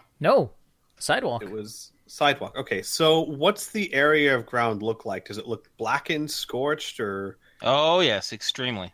Okay, Slightly melted because MDC fire. got it. But it looks like the whole area has been just devastated. Yes. That whole spot. Okay, Yeah, this whole Al is going to start quietly slinking backwards. Okay, I want you to roll me prowl. I want you to make it easy by 15 because clearly everyone in the area is focused on something else. Shame on them. All right. Shame on that. Well, you know what? You don't compare it to modern police officers because they don't have to deal with weird pyro, like dragons, bursters, mind melters, magicians. fucking There's a whole different Splagorth. protocol here. No. Actually, I think they're being rather effective and smart right now. I just love the idea of we're detaining you after getting something. It's like you don't say. Let's No see. shit. All right. Let me roll it. Hey, Sorry, I had to look at my prowl. this isn't fair. Where's my Miranda rights? There's no such thing as Miranda in the post-apocalypse. Miranda's dead. I rolled an 8. So Okay. yay. Wow. Nice. Well, you slip away, and you do not. It doesn't look like anyone's paid any sort of attention to you. All right. Al is going to book it to the not like running, but like quickly walking back to the ship. Okay, this is gonna be funny. This is gonna be the ship is not there. Yep. We'll get to that in a moment. We'll get to that in a moment. For lack of a better word, Tom, you are unceremoniously detained, still in that wallpaper as you are hauled to the back of the vehicle, as guns are still trained on you, as the vehicle takes off and begins heading towards the north of the city. The sirens are now off. About 3 minutes later in that ride, the sticky substance on you dissipates. The guns are no longer on you whatsoever, and you hear McFadden say from the front, "Just stay low and stay calm, Andrew. We're moving to a secure destination now." All right.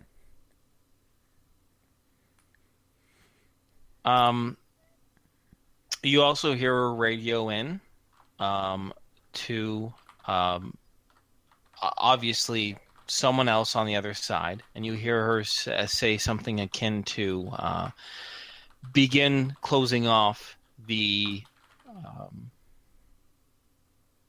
local area for investigations. Bring over the PI truck and assign Luongo to the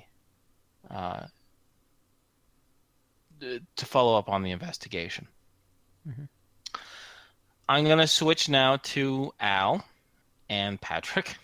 Sure. Kind of separately now. I do want to say one small thing. Sure. to end that bit. Okay. Tom will just mention you have roughly 30 minutes, a little bit less. 30 minutes to what? McFadden asks. Till he comes back in that place. She says, all right. She glances at the clock, and you can feel her accelerate a little bit more. Speed, and she says, we'll still make it in time. Okay. So, Al, as you get to where the airship is being parked, you see it begin to lift off into the sky and begin to merge into a nearby road heading towards the large ley line thoroughfare that's running directly north-south. It's about a good 200 feet away from you, kind of a good 60 feet in the sky right now and climbing. Al's gonna stop. He's gonna think for a second. He's gonna be like, wait. Huh.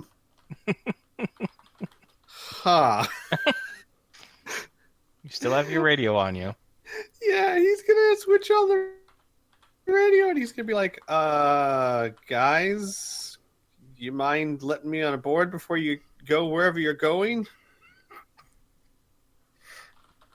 God damn it.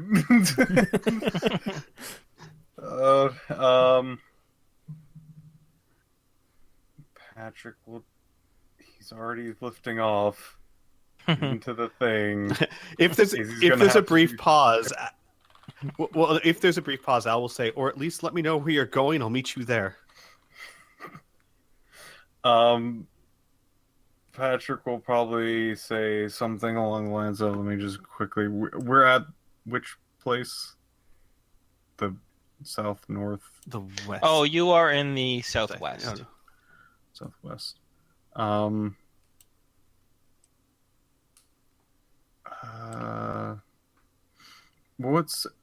He would probably go to the closest landmark that we went to, either the pond or a particular store or... Oh, yeah. Well, the closest landmark, very recent landmark, is probably the Jewelers and Pyramid Place, which is hard to miss, which is right here in the western quadrant.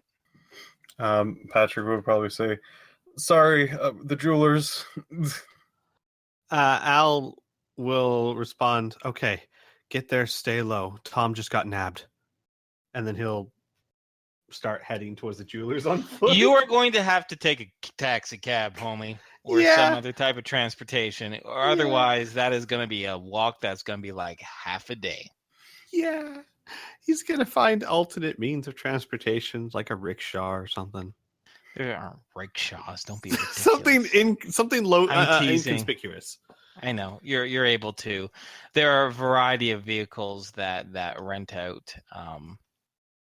transportation. You're able to bring one down, and for a low cost of 20 credits, you're able to get to that destination. About 10 minutes behind Patrick. Okay.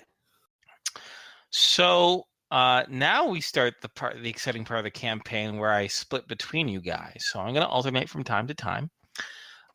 So first I'm going to wrap up stuff here with Tom, and then I'll switch over to you there, Al and Patrick, and the rest of the group. Oh, goodbye, Cam. Okay. All right. So, Tom. Yes. The vehicle continues to drive for about, I don't know, do you have any sort of watch or time tracking device on you? I'm going to go ahead and say no. Okay. So for a relatively short period of time before it comes to a stop, you hear one door open up and a pair of feet circle around to the back of the vehicle. The trunk is opened.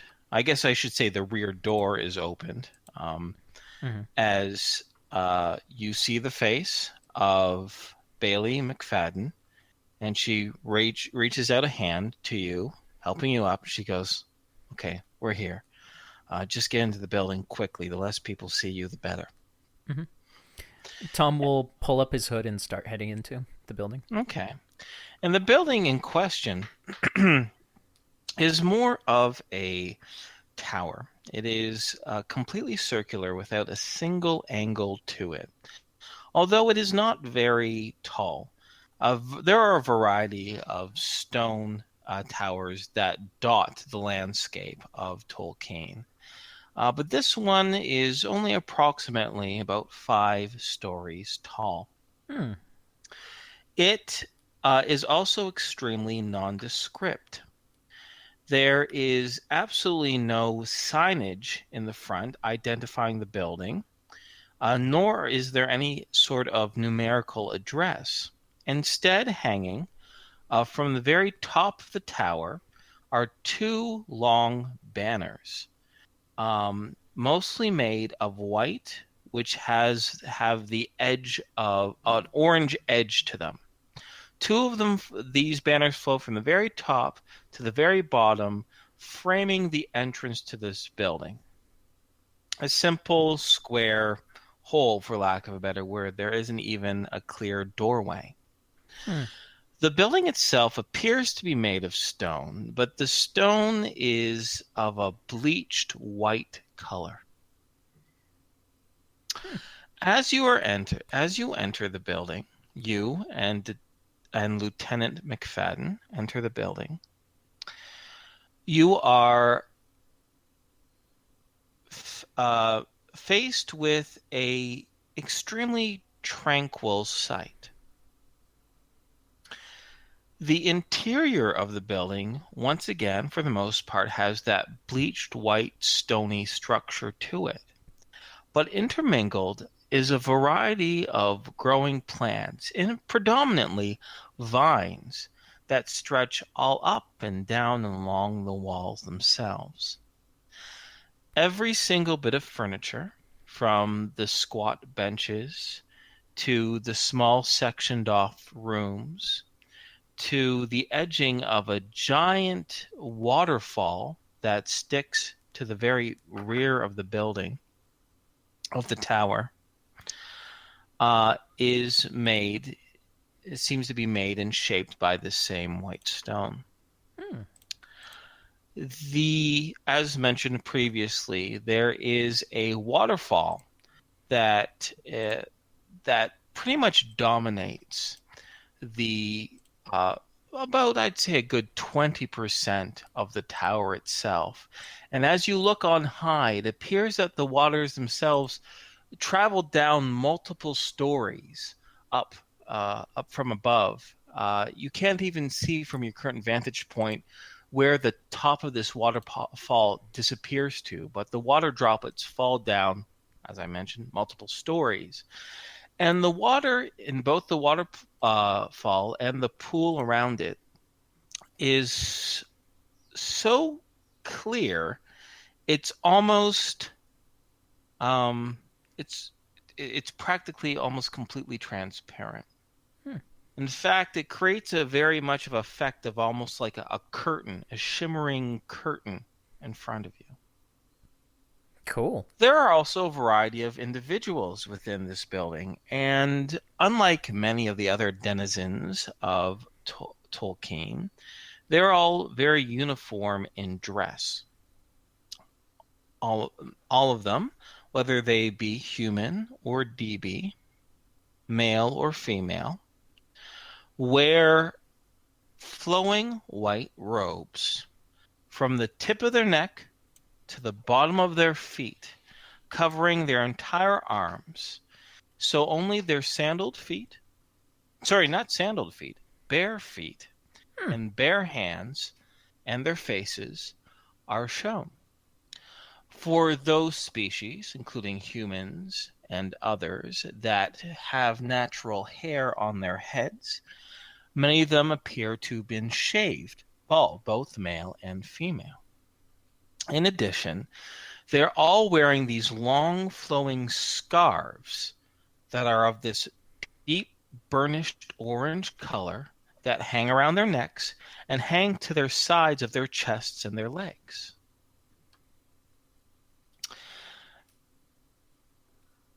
In front of this waterfall lies a statue, what appears to be a statue made of pure bronze of a stout, happy human with a very round face, oriental-styled eyes, and this giant belly that just sticks out from him. And he seems to be crouched in with his legs crossed in a lotus pose, for lack of a better word. And underneath his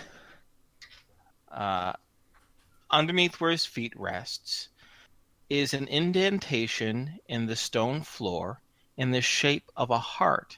And the indentation seems to be made with liquid metal that was coursed and etched into the stone itself. And the liquid metal itself is silver, and it is as I said, in the shape of a heart, a human heart. An older man, a man either in his late 50s or early 60s, is the first to approach you and Officer McFadden. He has a kindly, relaxed face with a variety of wrinkles predominantly on his cheeks, giving him a slightly hallowed look. His head, of course, is completely shaved as well. As he looks to Officer McFadden, and he looks to you, and he says, you have arrived. He looks to you, Tom, and he says in a calm, dulcet tone, "Welcome to the followers of the pure heart. I am sure you're very confused, but allow me, Colton, to explain things to you." In which Lieutenant Bailey says, with all due respect, apparently time is of an issue. Maybe explanations can come later and we can move on to the next phase immediately. He looks over to her. He gives a very wide, kind smile. And he says, "Of course, Lieutenant. Please, Tom." Sorry, no, please, Tom. He knows your name. No. Please, Mr. Brown, follow me. Okay. And he'll lead you towards the edge of this waterfall and the pool that's collected around it. 5 other individuals also robed individuals meet towards this area itself.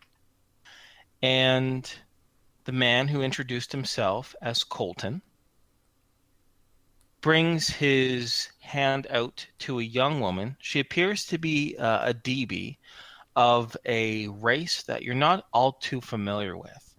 She has light purple skin and a large crested head similar to the crest of one of the ancient dinosaurs, like a triceratops. Although she doesn't have horns sticking out of it, it's just that kind of cresting head look that protrudes from her forehead. Mm-hmm. She is of an indeterminate age, but her skin doesn't seem to be very saggy or wrinkled. Looks over, he presses a hand to the small of her back, and he says, "Are you prepared, Rosé?" And she says, "Yes, brother. My mind is ready. My heart is pure. My spirit is willing." He says, "Good." And with that, around the hands of this big bronze statue lies what appears to be small chains hanging from the arms. And there are small medallions attached to these chains in the guise of a small silver heart with what appears to be maybe a silvery blood drop that weeps from the base of it. Brother Colton takes one of these bands of jewelry and ceremoniously hangs it over the purple DB's neck as the heart kind of rests in between her on her chest. And she begins to move to behind the waterfall, circle around behind it, and she soon disappears out of sight. The other four followers, other four robed individuals, soon cluster around you, Tom, as Brother Coltan looks to one and another, and they all begin to just stare at you. Their big eyes drinking you in from top to bottom. And after a period of a few seconds, the older man, this leader, Colton, says, "Are our minds prepared?" And all of them in unison say, "Yes, brother." Good. "Please stay here for a moment, Andrew," says Colton, as now the five of them move towards the pool of water in the front of the waterfall. They all crouch down in that lotus pose, right on the stone edge of the pool. And they bring their right palm down and dip it into the water. They all close their eyes, and you can see them all begin to do this rhythmic, ritualistic type breathing. Deep breaths 3 times, followed by 3 shallow breaths. And soon you could swear, even though this entire tower, this entire facility is extremely well lit, you see the waters darken a little bit. No longer is it transparent. It seems to be filled with something flowing through within it. First it shimmers blue, and then orange, and then purple, until it stops into a more murkier brownish black. And that coloring seems to be beginning from the edges of the pool, nearby where these robed individuals are. And it's beginning to spread out towards the waterfall, that shimmering curtain of liquid. And that black thickness begins to run up the waterfall, the exact opposite direction in which the droplets are running. And soon you can see a figure from behind the waterfall step through it. And as they do, no longer do you see the purple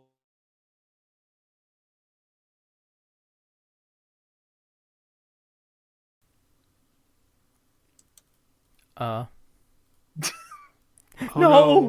Inferno, No no! longer do you see the purple. End No! of story. The Shit! color is gone from I what was waiting Right to take at a the bite 'cause I freaking was- climax. you no Damn longer see the you now cannot see purple burn. I'm sorry. Out pumps out Nathan Heathcote.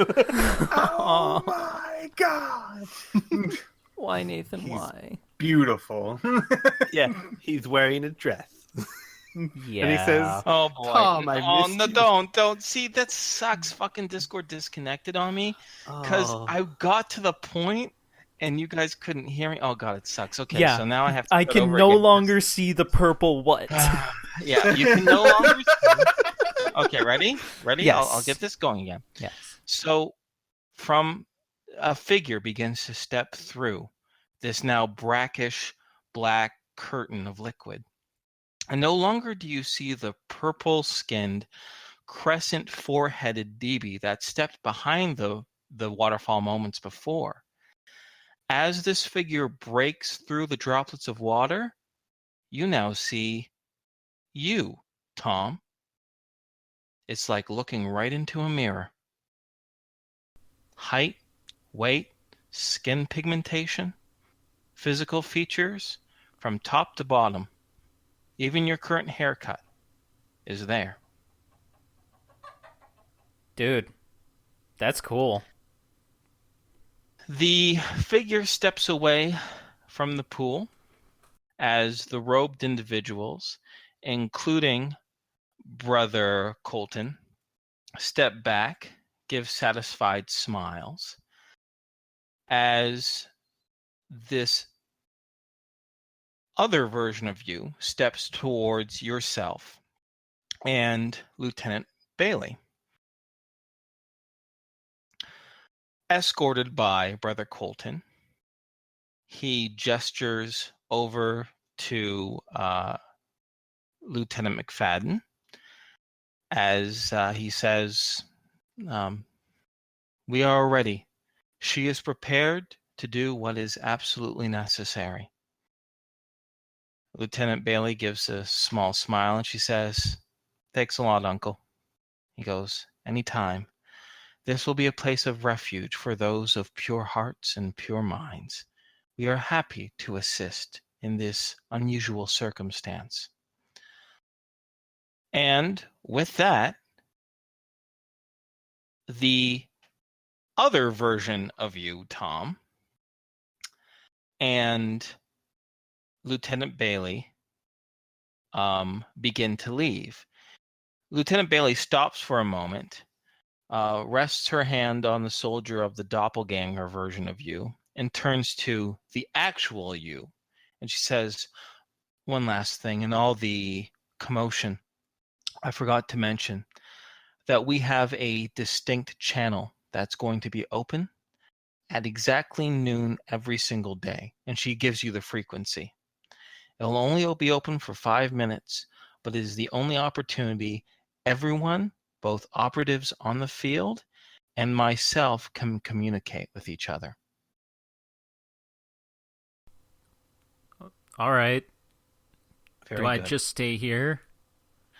For now, she says, we have to go and get Edmund. We have to bring him here to the sanctuary. In the meantime, I'm sure you have a lot of questions, and Brother Colton here will be happy to answer them, I hope. And he gives a bit of a chuckle and a little nod as well. And with that, her and the other version of you exit out the front of the tower and back into the vehicle as they drive away. I'm going to pause there for now as I switch over to the other guys, but you're not going to be forgotten here. I'm sure you have like a bazillion questions right now. Yeah, that's fine. And we'll be good, but I got to share some time here. I'll be right back. Okay, actually, I got to take a quick bathroom break too. Okie dokie. Yay, bathroom breaks for everyone. Woo. Woo! Why, hello, chat. End stream. It looks like I, Piph0, will be your commentary for the next. Pooping takes like 5 minutes, or 5 minutes probably. I as I said earlier, I just I watched the movie Rosencrantz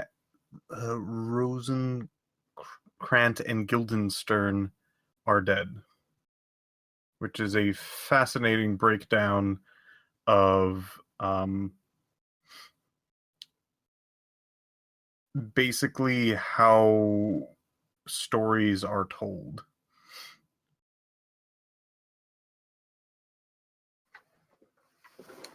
And specifically the one story, Hamlet. It is basically like the two characters that were basically like didn't quite exist and really had no direct purpose within the story, and focusing on those two characters. The interesting part was how it like got extremely philosophical, as well as like the similarities between the actual like story of Hamlet and their story and all this other stuff. Like the person who made this movie tied up so many things really well together, like thematically and all this other stuff. Also, according to the chat, it was already established that Squee takes exactly 10 minutes to poop. Well, we don't know if that's... Well, I never left, so the joke's on you. Well, you guys have fun. What? It's not my turn. It's Al and... Oh. Yeah. I thought he was like I'm going to go beat your record. No. We don't need to Go tell us on. that. Okay. So pooping. let's just say for the sake of narrative, I already mentioned before, you guys have now met. Met back up at the jeweler's. Okay. You're able to now convene. So what would you like to do next? Patrick, Al, and of course the NPCs are with you too, but they don't tend to take active roles unless they need to.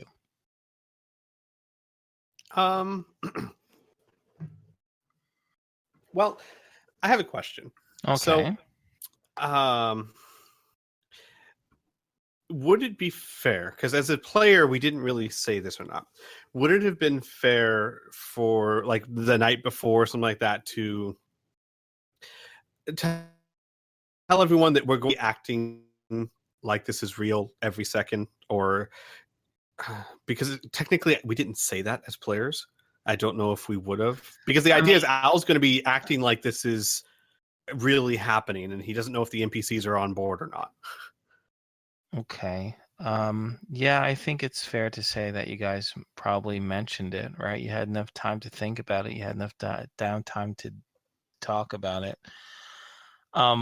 The NPCs will go along, but all of them make it very clear that they're not actors, nor are they spies. So not to expect perfection from them whatsoever. Okay, no, that's very generous of you. Patrick says to you that he's no actor and he's no spy. What, Patrick? No, that's fine. Al would tell them that that's not a problem. That as long as you operate under the assumption that what's happening is real, you'll be fine. So when Al gets there, he's gonna kind of rush in there and he's gonna get everyone together in the same room. Okay. And he's going to say, "So the police nabbed Tom. I don't know exactly what happened. All I know is that Patrick and I went back to the ship, and then we saw Colin. One of the police said something about that cyber knight that had been giving us trouble. I think Tom killed him." Bear gives a soft nod. Blink does her best to imitate surprise. Alicia is less successful in that. And August furrows a brow, takes out his personal computer, taps a few things on the screen, and then turns it around to face you. And in big, bold letters, the screen says, "Do you think this ship is bugged?" Al looks at everyone and then kind of looks at August, and then he says, "I mean, it's not like it's the first time." August gives a defeated nod.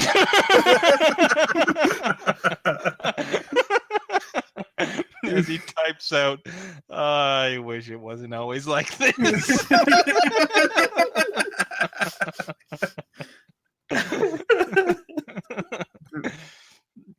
Patrick then goes, go ahead.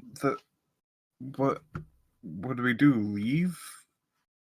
No. To get Tom back? We can't leave Tom. I mean, not only is he a friend, but just think what he could... Well, if he talks, a lot of angry people might come after us. But I don't think that we... I mean, I've never made a jailbreak. I'm pretty sure no one else here has either. Link thinks several times and shakes his head. No, but he's going to need as much help as possible, right? Like, Al would nod. Maybe we can't handle this on ourselves. So That's She can why actually- we have friends. Yeah, she says less convincingly because she's not an actor. Al would say, I think that we need to talk to Cal again. However, unlike his employees, we're not going to rush off to him the first instant. We need to approach this carefully so that he understands that we aren't incompetent. Alicia says, "Oh, okay. So should we just wait for him to contact us, or should we approach him, just find him, but not be panicked, not, make it seem like anything's a really big deal?" Al kind of looks around and he says, well, I don't know if we can just wait for him to contact us, but what you said is true. We need to be calm about this. Maybe just putting feelers out there, maybe trying to find out where he is will be enough. But worst comes to worst, I think we need to force the issue. August says in a stilted, whiny tone, "Well, we found out where he was last time." Al nods. Perhaps just going up to him calmly, like you suggested, he nods to Alicia, is our best bet. We have no idea if he would ever contact us. "So to the print shop then?" asks Alicia. Al nods, and then he kind of pauses for a second and says, who's coming? At this point, Blink pipes up and she says, "Well, if we don't want to panic him or make him think it's a big idea, maybe we shouldn't all swarm him, intimidate him that way. Maybe just one or two of us should go and approach and explain to him in a calm, rational manner. While the rest of us," she pauses for a moment, as you can tell, like her eyes are like looking like up into her head, like she's thinking really hard. The rest of us can follow up and see, check and with the police department, find out what's really happened, get the facts in a row, right? Well, I mean, maybe Tom's innocent. He probably is. This is probably just a misunderstanding. Al looks genuinely not convinced. Well, Only because he's a good actor, I think. I'd like to think. He Spies gives tend Blink to a have to look be. that raises an eyebrow. She gives you a wide-eyed look and shrugs her freaking shoulders and gives the gesture of, "What the fuck are you expecting?" Al nods and then says, look, I don't know much about how these guys operate, but let's say we get to him, or we convince him to help us. It's possible we might not be able to come back here, so whoever goes and talks to him, we should probably be prepared to be out of contact for a while if he is the overly cautious type. Alicia gives a bit of a smirk and she says, "Well, we already know you're pretty comfortable being out of contact for a while, Al." Oh, savage. Al, despite his attempts, flinches a little at that. Alicia's a badass bitch. She don't hold nothing back. And he eventually nods and he says, yeah, I'll go. Then who's coming with me? Patrick tightens one eye, raising his eyebrow. August is once again plugging away on his computer and once again turns it around to face Alicia and Blink, as Alicia gives a bit of a snort and nudges Blink for her to look. And on it is August typing. He types out, "I found that the best way to act is not to say very much."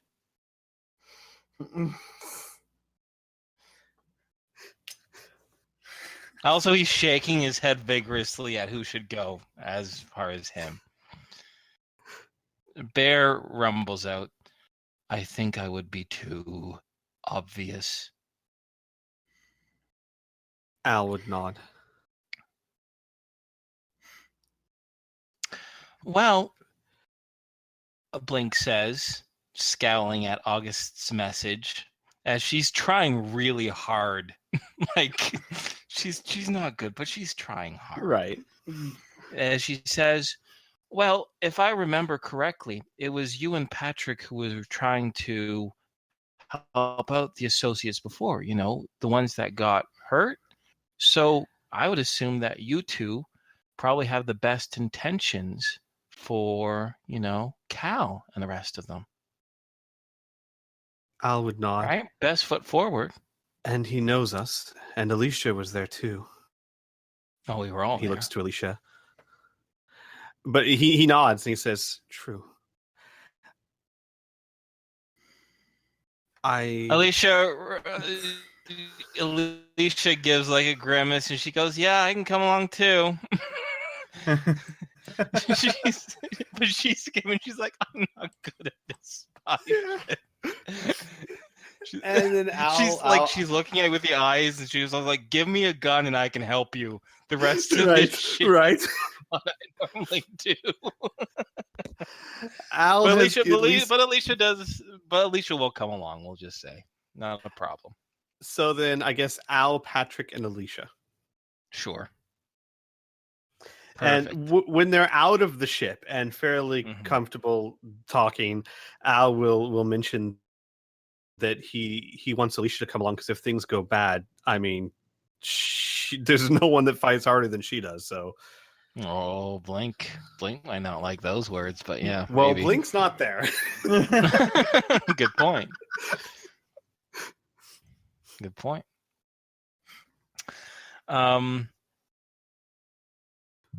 Cool. Do you want the next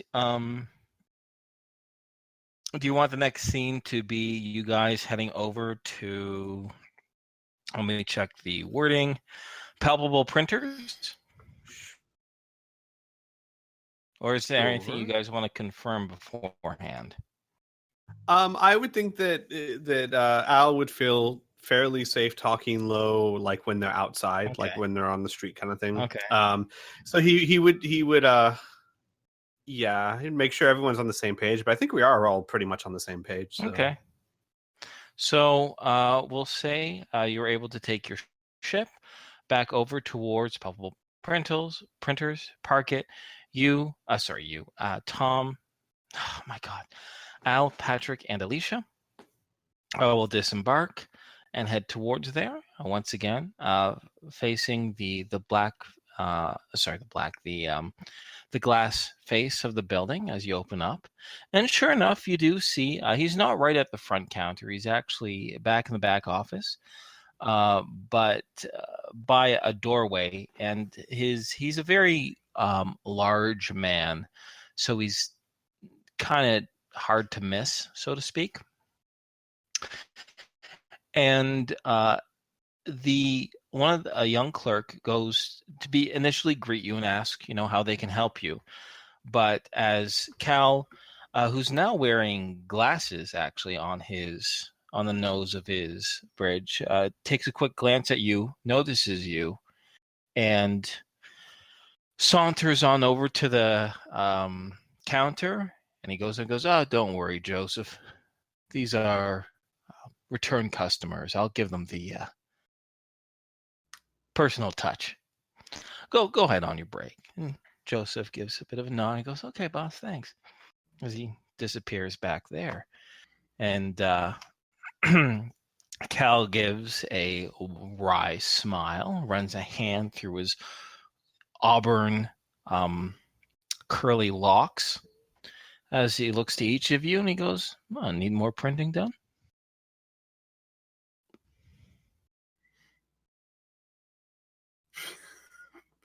Patrick, did I cut out again? No. Oh, okay. Al is muted. Patrick looks up like a child when like an adult addresses them, like, what do you do? The child just looks up at his parent like, you talk. Al would say in a very matter of fact, not like a very friendly tone, but a matter of fact tone, pleasant but not too friendly. Say, yeah, something like that. I could use some printing if you have the free time. Well, for a paying customer, I always have time. Did you like the last project that I put you on? Was everything up to snuff? Ah, yes, for the most part. I wasn't exactly pleased with the outcome of my efforts, but we all must deal with little imperfections. Cal scrunches his nose a little bit, narrowing his eyes at you, clearly not following the innuendo. He goes, okay, well, hopefully, we can rectify that, make things, smooth things along. So this new project, what do you need? Maybe some nice 8x10s, or if you want banner size, we can do banner size. In fact, we just fixed our impression machine, so we can now once again, create plaques and stuff like that. Well, actually, it's a rather complex project that would take some explaining. And he looks around the shop. Not the most comfortable situation. Would there be someplace you'd rather sit down and chat? He says, no, this is a good place for business, but tell you what, I don't like the sound of this whole complicated thing. It's been a while since I have had a sig stick, so tell you what, I'll meet you around back while I have my smoke break, and maybe, a little bit of smoking will calm my nerves, and I'll be able to digest these issues that you're having. Al would nod, if you think that's best. Yeah. Yeah, I do, he says, as he goes from the counter, and you hear him kind of yell in the background, Joseph, break's over short. He goes, and you just hear, oh, okay, as the young guy comes up to the front. Then Al would follow his directions to meet him out back. Okay. Sure enough, Cal is smoking a cig stick. You guys aren't too familiar with this idea. It has the filter like a cigarette, but the tip of it is clearly not a standard cigarette, but a very... Actually, do you guys know what cigarellos are? No, I've never heard of one. Imagine a cigar and a cigarette had a baby. So it's a cigar with like a filter on it. Oh. Okay. That's so was the cigar the mom or don't yes, fucking I got overthink it. I got it. He's smoking it by a large blue waste container. As he says, every 2 days I sweep that place and it is clean. So no need to pussyfoot around, although I do appreciate you not approaching me when I'm working legit. But this is safe enough. What's actually on your mind? Fair enough. Our friend was involved in an altercation with a cyber knight. Cal breathes in deep from his cig stick, and he says, what kind of altercation? He has an edge to his voice. The kind the cyber knight didn't walk away from and got our friend arrested. Apparently, he says as he waves the cigarette in front of you. Not another word. Not here, not now. Takes another drag. 45 minutes.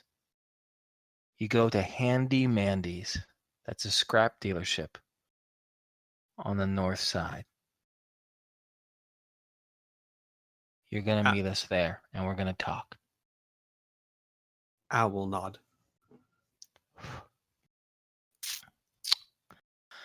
Well, my break's done, he says as he flicks the sig stick to the ground and stamps on it with a thick booted foot. And he'll disappear around the back of the building.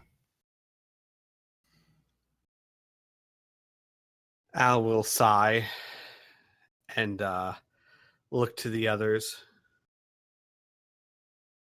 Alicia just gives a bit of a shrug, and she'll mutter, I don't know if this is going to be a good thing or a bad thing.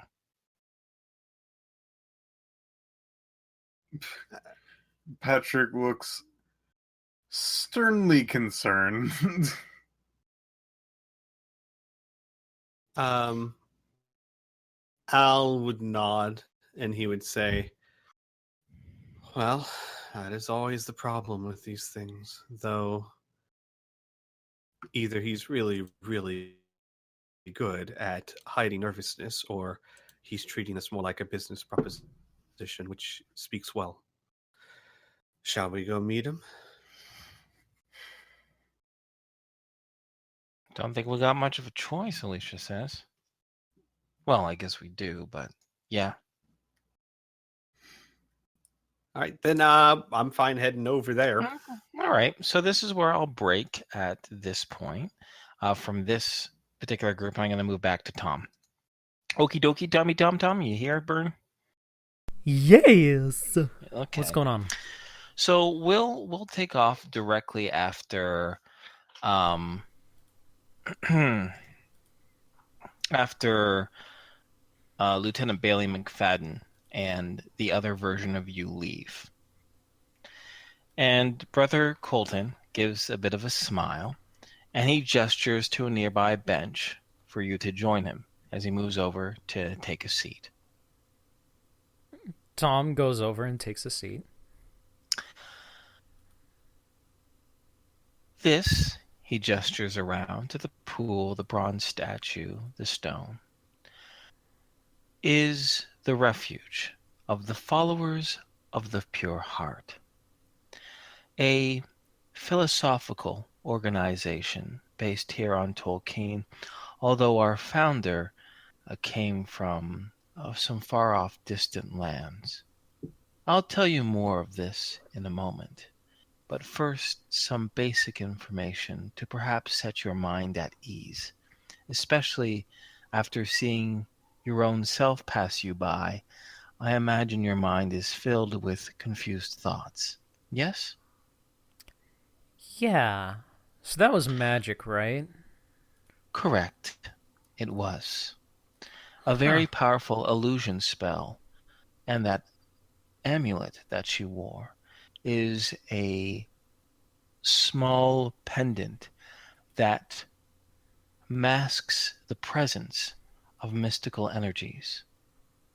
Therefore, even in the midst of illusionary spell, if someone who was mentally sensitive to the supernatural would attempt to detect her, they would find nothing. Her job is to replace you in a prison cell, to emulate you by providing no answers to the police and by simply being an identical body, to allow you the liberation to continue to find safety here and to assist against dark forces that plague this city. Okay.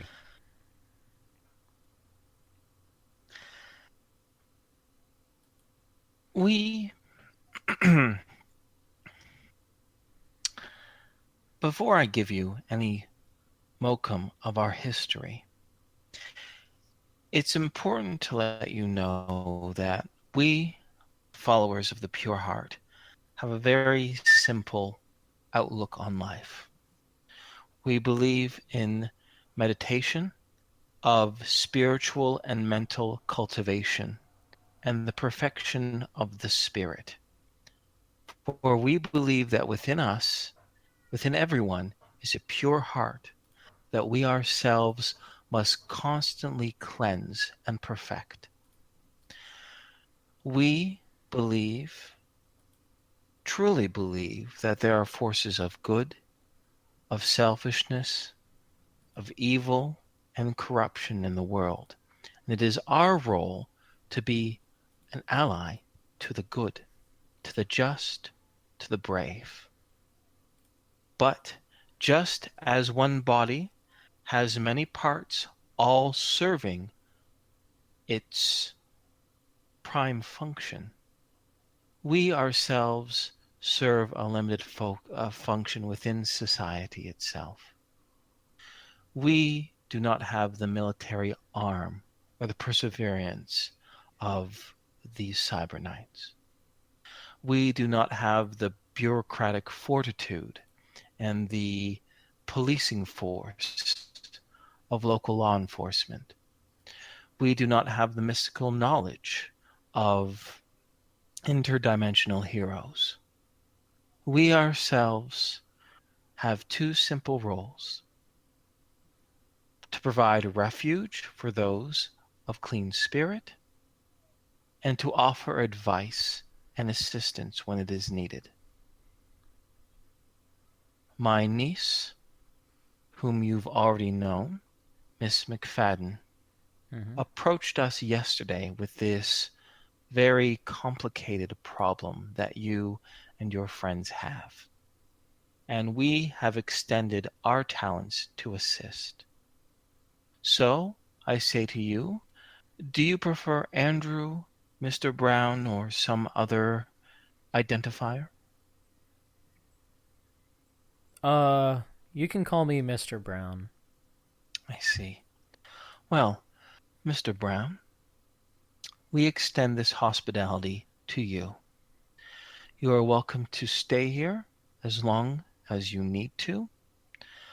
I assure you that all our brothers and sisters here will have it within ourselves to ensure your protection. I imagine in the next few days there will be more for you to do, to take upon an active role. But no, for now, you are in a safe place. Come, let us stretch our legs a little, and I can show you around. Would you like that, Mr. Brown? Yes, please. Good. And do I need to change my clothes and shave my head or any of that? Only if you wish to join as a member of a follower of the pure heart. You are welcome to do so. We invite all who have a curious mind, but I must admit, it is a lifelong commitment, a vocation, if you will. Perhaps you should know more about us before wishing to shave your head, so to speak. Okay. Good. He stands up and he gestures for you to walk towards the bronze statue of the portly, cheery man sitting in a cross-legged pose. And he says, "This was the first teacher. The records, unfortunately, are spotty, especially since the multiple calamities that have faced this earth. But his central teachings guide us today. He is known as Budai, and it was his philosophies, his meditative practices that first inspired the founder of the followers of the pure heart, a man named Yuto Tetsu. He brings you along far beyond the waterfall itself, and perhaps beneath a canopy of vine-like leaves, as you enter a small stone alcove, in which he gestures to a portrait, a painted portrait of what appears to be an aged Japanese or Asian man, but clearly Japanese, He appears to be, at least in this photo, middle-aged, stark black hair cut very short with gray along the sides, very sharp features. And he says, our founder initially was born and was taught and was raised in a land, a continent far across the great ocean to our west. But as fate would have it, he stepped through one of those blue dimensional tears in the fabric of reality and time that many call rifts, and came here to this general area. Instead of bemoaning his dislocation, he saw this as a new opportunity to teach and to instruct a new group of people, and instructed 4 followers who now still today spread the philosophy of the pure heart. And underneath the picture of this founder, this Yu Tetsu, are 4 smaller portraits of individuals. And underneath each of them is a name. Upon a very lizard-like DB is one called Oedipus.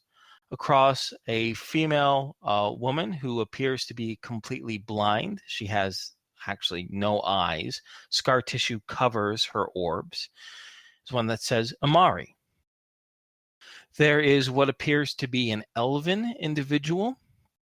But the strange thing is that their hair is a pure, perfect white. Underneath is Cobus.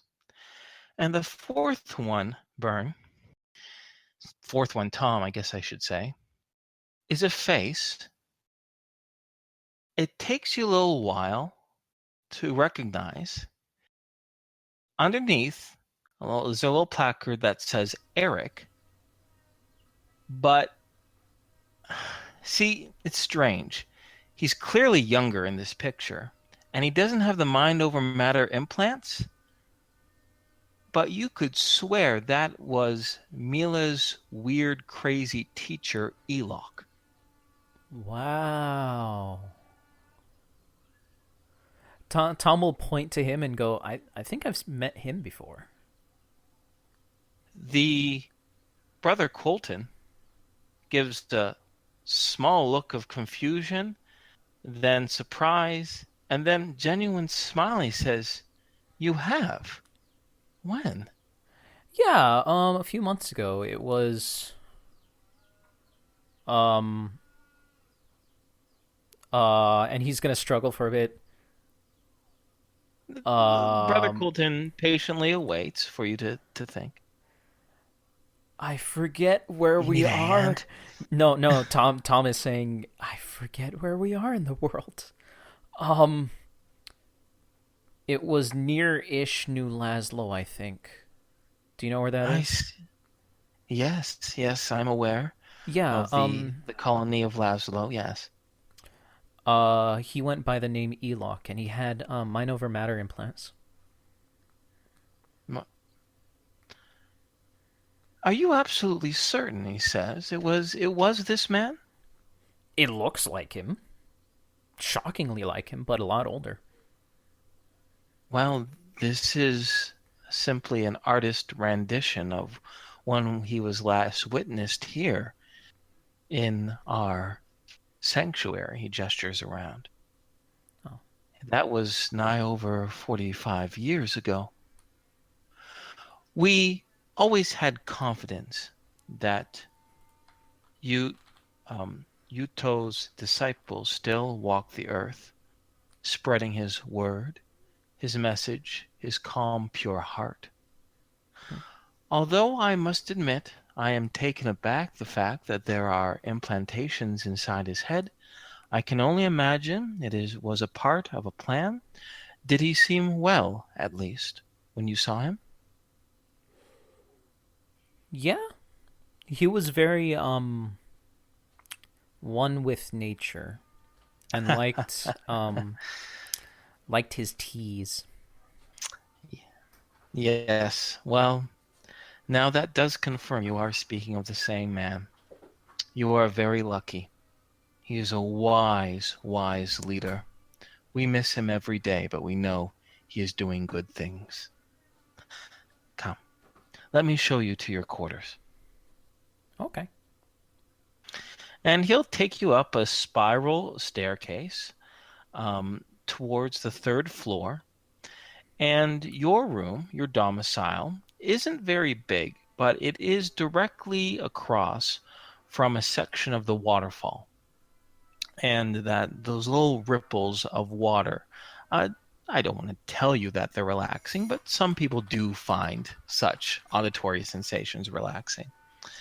It's a clean room, only about 15 feet by 15 feet, in which a clean bed with white linens and orange sheets are upon it.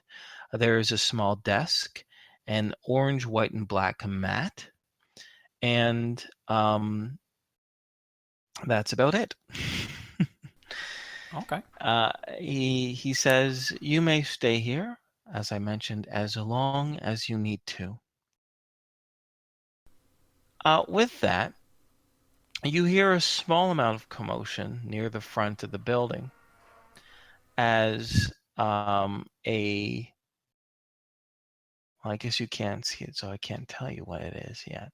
But there's a small amount of commotion as you hear other voices of other followers of the Pure Heart welcome a person. And you recognize the voice of Bailey McFadden, and you soon recognize the inquisitive voice of Edmund Bess, your Cyberknight friend, or your Cyberknight ally, I guess you could say, or Cyberknight cohort. Echo, and Brother Colton looks at you, Tom, and goes, good. Mr. Bess is here.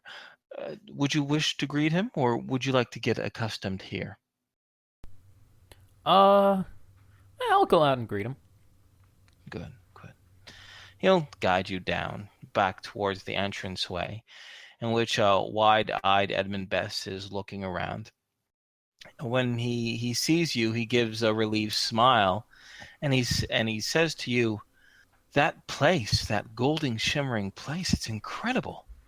As he Yeah. hands the backpack over back to you, Tom, and he says, "I have many questions, but I don't know if now's the time. Perhaps we'll speak later."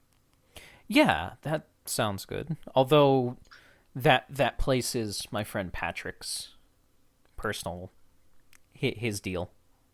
Oh, I see, Andrew. Well, I'll make sure to ask him when we see again, hopefully in good health. Mhm. He seems to, for the first time since you actually met him, he seemed to be in pretty good spirits. I'm going to go a little bit narrative here because, of course, Edmund Bess is going to have a lot of questions about this place as well. You can tell by his questions that he has no idea what the followers of the Pure Heart are, but brother Colton calmly explains to him very similarly to what he explained to you. That was a refuge. Before Lieutenant Bailey goes, though, she talks to both of you and she says, Colton and the other followers here are going to be assisting us, and there is a good chance we'll be able to use their, she gestures over to the waterfall, intrinsic talents a little bit further. But in order to do so, we're going to need to get some more information from your friends. Hopefully everything's going to go all right. But at least for the next few days, remember to channel in on that channel to talk with me, and I'll give you an update. But for now, it's best that you're just out of sight. You can't leave this place just yet, though. You understand? And Emmett Best nods, and he says, of course, it'd be strange to see a corpse walking around the streets. Yeah. It would also be strange for somebody who is supposed to be locked up to be walking around the streets. Exactly, she says.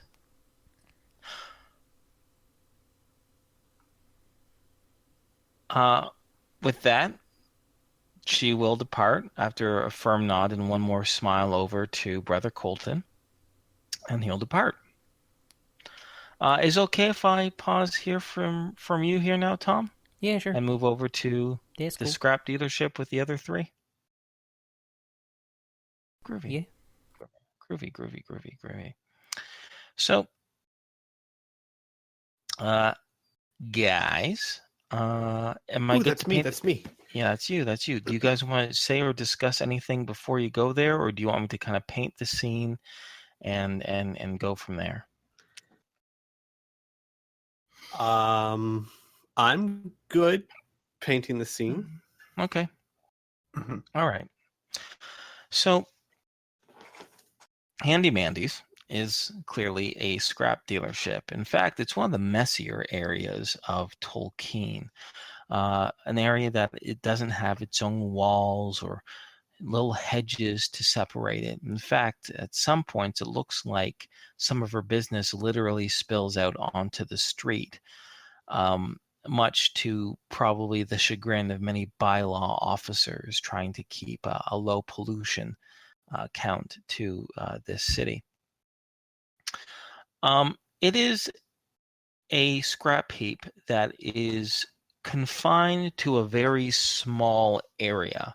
In fact, this zoned area is probably only the space for like a residential house, not really a business, especially one that has nearly as much junk as this place still does. But riveted on a metal sign is the sign is proudly proclaims that this is Handy Mandy Scrap Dealership, and that she does and always will just sell by the pound, specifically 20 credits per pound of scrap, and you can take whatever you need. When you get to Handy Mandy's, however, you see the familiar face of a certain black bearded individual, an individual that you last met in that abandoned warehouse. He is now wearing a pair of sunglasses as he gives a bit of a grunt over to you guys, and he says, "All right, follow me." As he enters the scrap heap itself. Well, not the scrap heap, but the establishment, the scrap dealership itself. Do you follow? Yes, I Okay. do at least. All right. I will follow, yes. As will Alicia. He weaves you through a few piles of scrap before coming to what appears to be an old abandoned vehicle. He opens up the trunk and he gestures in with his chin. And as you peer into the trunk, you see that it actually is a secret entrance down underground, under the earth. And he says, "Okay, hop in. Vi's gonna check you out, and then we'll talk." Al would nod to him and pass through. Okay. It takes a few steps of dirt before your feet find a simple wooden ladder that you descend, each of you, one by one, and finally the black bearded individual follows suit after Alicia. At the bottom, it is clear that, for lack of a better word, a tunnel has been caved out of the earth, and the only thing that's lighting it up are battery-powered hanging lights. But even so, it's pretty dim. The dirt tunnel proceeds for a simple small period of 20 feet before you see violet eyes glimmering in the dimness, as once again you see the young woman who first scanned you. She says, "All right, just wait right there. Let me do my thing." And sure enough, a few more incantations later, and she lets you through. She joins the black-bearded individual in escorting you to the one and only room that this tunnel connects to. It looks like it's been furnished with the scrap upstairs. The simple table, the few chairs, and what appears to be some recycled electronics, specifically computer electronics, which are pushed off to one corner, are there. And in the biggest, swiveliest chair there is sits the girthy bulk of Proposition Cal. He has his hands folded over his stomach as he says, okay, well, first things first. Vet, brush him down. And they give a nod. They begin patting all of you down. So my question is this to Al and to Patrick, is what items do you have on you? Would you have brought with you to this meeting? And if you do have any items, I'm going to give you the initiative to say whether you've tried to conceal them or not. Okay. Okay. All right. I can already strongly tell you I do not have any weaponry on me since Okay. I didn't bring any of that into the city. Okay. How about your camera? The camera is definitely going to be on hand. Okay.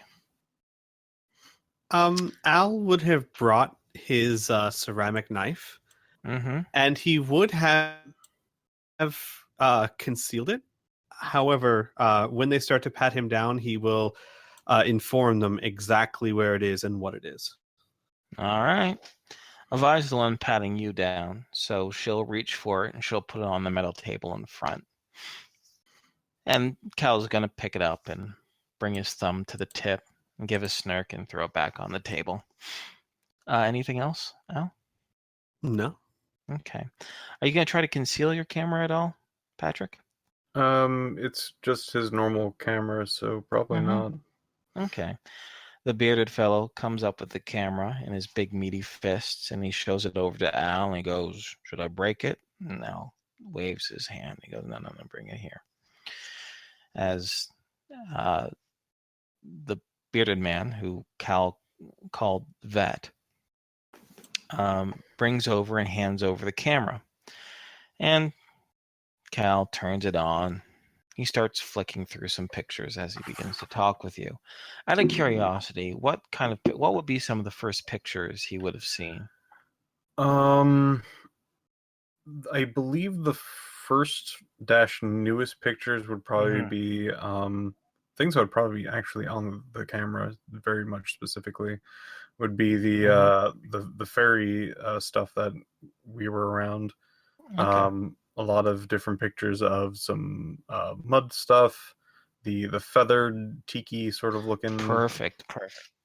Yeah. Okay. Awesome. So Cal thumbs through this. He goes, okay. So why don't you tell me exactly what happened? See if that confirms with some of the stuff that I've heard already. Can I have a seat, or are we standing? Oh, you can stand for now, he says. Just don't run.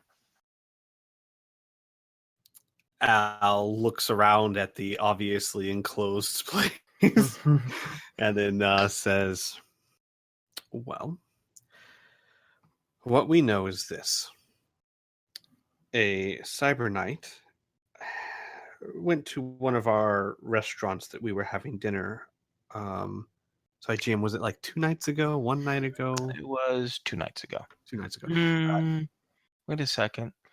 Yesterday was the meeting. No, it was like 3 nights ago. Okay.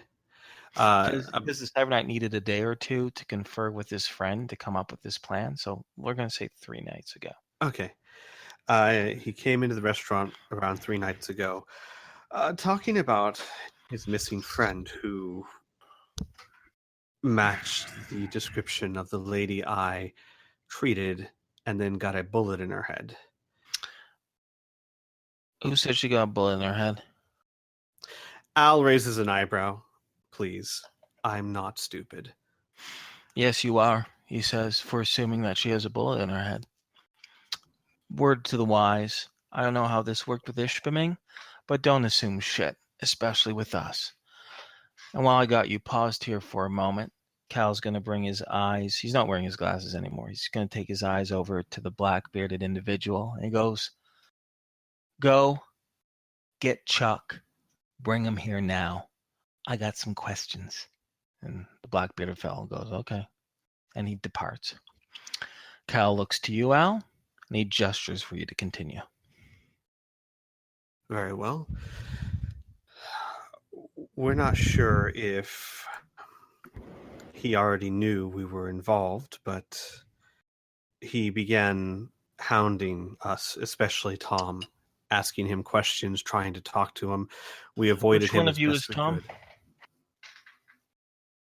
could. The little dark-haired guy with the fire powers, right? Yes. Yeah, I talked with him. Okay, keep going. We did our best to avoid it, just assuming it wasn't our issue and he would go away. Cal I'm not gives a little exactly nod at what you said right there. Sure. And then he says, I'm not quite sure exactly how it went down, but we were walking to a shop through some sort of construction district. Patrick and I here left something on our ship and went back to go get it. Next thing we know, there was a giant pillar of fire that looks remarkably like something our friend would do. I rush back to the scene, stop on the edge of the block. The area around my friend was charred black, and there was no cyberknight to be seen. I heard from the police who were currently arresting my friend that he murdered him. Okay, Cal says. So, here's the big question. Did you just solve a problem for me, or did you just make a new one?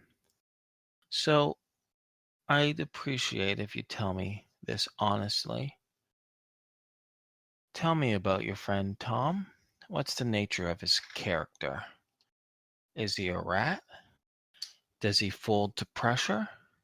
Does he keep to himself? What? And once again, we're going to find out the nature of his character in a few days anyway, so there's no point lying. Are there any chairs around? Yeah, there are some empty chairs.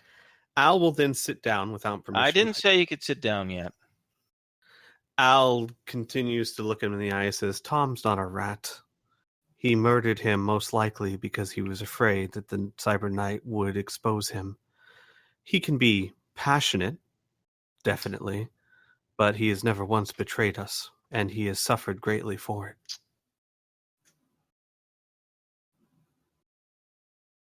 So you say. Yet, out of all of you, he's the one who screwed the most, Cal says, leaning back on his chair.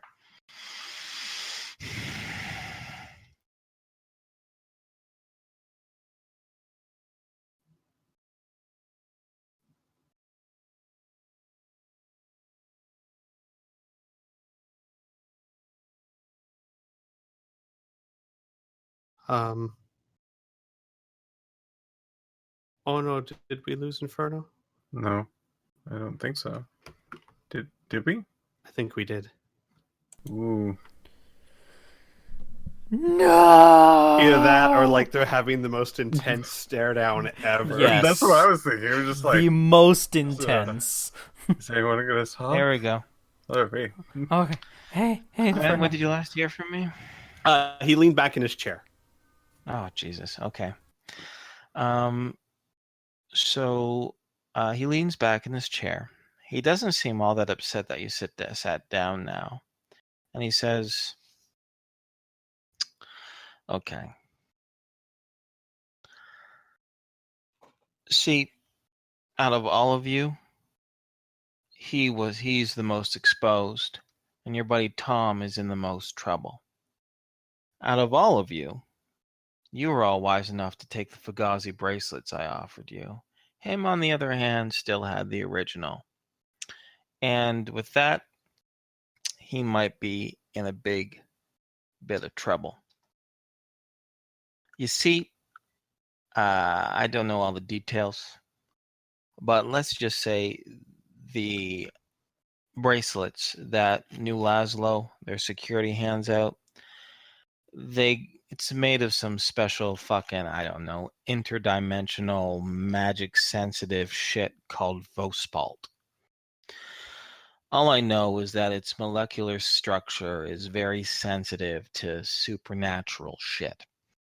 So when someone uses, let's say, some mind powers, casts a spell, changes form, what do they call it, Vi? And she says, molecular? He goes, yeah. The molecular struggle. It is molecular structure changes, switches around. And apparently, when it switches around, it leaves it like a fucking fingerprint, right? A footprint, something that they can match, right?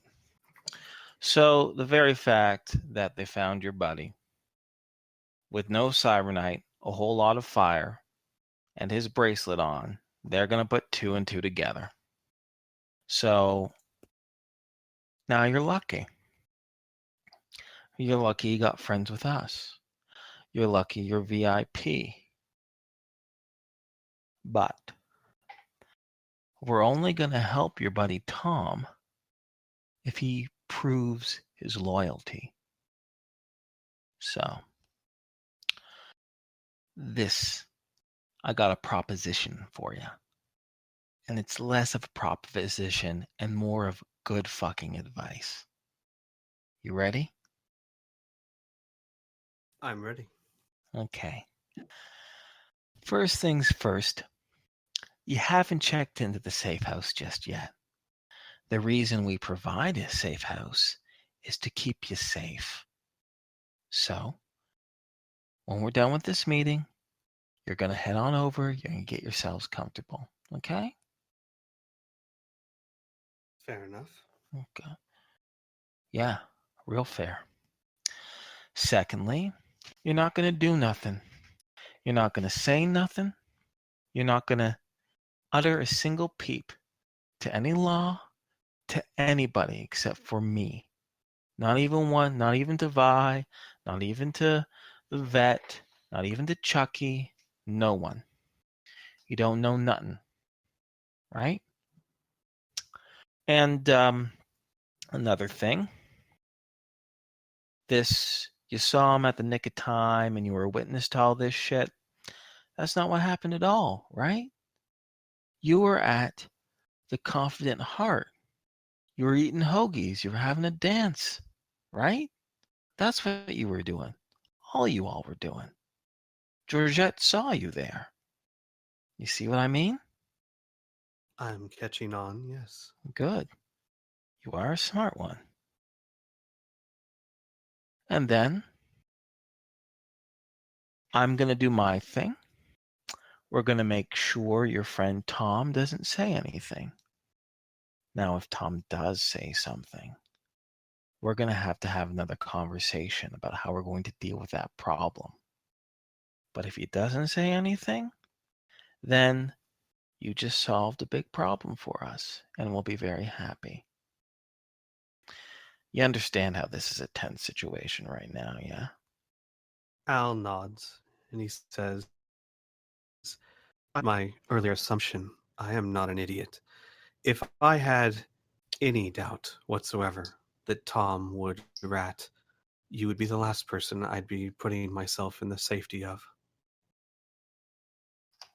Well, then you're not nearly as smart as I thought.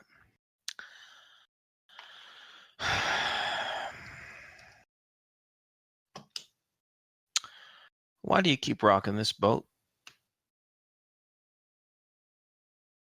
I'm sorry, out of character. I'm not sure. Maybe I don't know if I'm assuming you were applying once again about the murder. Were you No. not? No. Sorry, what Al said was, despite his earlier assumption, if he felt that Tom was going to... Because the last assumption, he said, don't make... Right. You know, when he lambasted you about making assumptions, that's what my brain was thinking. Right. And he was saying, despite that, I'm not an idiot. And that if he thought Tom was going to rat him out, Al would not be coming to talk to him right now. He'd be running or something. So he's basically saying, I have so much confidence that Tom won't rat you out. That was just a miscommunication. Okay. Right. Okay. I could have said it better, maybe. Yeah. Yeah. Because you know what it sounded to me? It was like, based on, I know you think I'm an idiot. I didn't know you killed you. But listen, if I wouldn't, you're the last person I trust, is pretty much what it came off as. He's being like, what the fuck is the matter with you? No, more like, yes, I was an idiot for making that assumption, but if I thought Tom was going to rat you out, I wouldn't be here. Okay, so let me reword what Cal's going to say then. He's going to be like, yeah, that's true, but you're also smart enough to know that running wasn't worth it. Let's just hope you're right about your friend. I will hope too, but I'm going to prepare that he's not. Suffice to say, just keep it easy. Don't rock the boat. Don't talk to no one. And we'll be fine. We'll be good friends. Got everything you needed from that data packet, he says with a bit of a smile. Yes, it was helpful. Mm-hmm. Another reason why you shouldn't talk to strangers. You never know who's listening, right? Was it this exciting in Ishpeming? He gives with a sneer. Hal kind of scoffs a little bit and he says, you know how it is in those big city types. They don't have time for personal favors. It's all business. Yeah. The dame is definitely all business. Me? I like business too, but I like to know who I can trust, right? And with that, the black-bearded man, the vet, comes in with Chucky. Cal looks at Chuck, who is looking very surprised that you guys are back here. And he says, Chuck, I told you to follow the Cyberknight, didn't I? Chuck goes, yeah, I did, boss. He goes, uh-huh.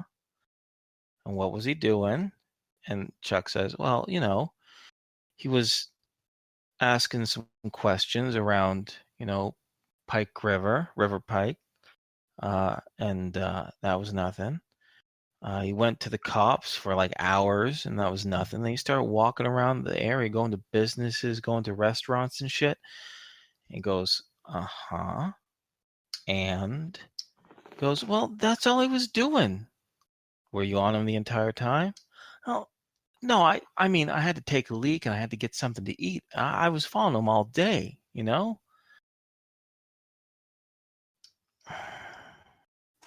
lost him? He goes, yeah. Listen, he was going to Black Bart's. Then he was going down the street to Morgan Alley. And then I could have swore he was going to head off to, down the same street. So I figured I'd just catch up with him later. Chucky, Cal says, if you did your job, you would have saved our new friends here a whole heap of trouble. You and I are going to have a long talk after this. Chucky looks not happy at this proposition of Cal's. Well then, I think we're done here for now. Not quite. I, as a player, kind of goofed. I need to make sure that this is actually something that is prevalent. My camera would most likely than not. I don't think Patrick would be super cautious about this. Would probably have the pictures of him taking photos of the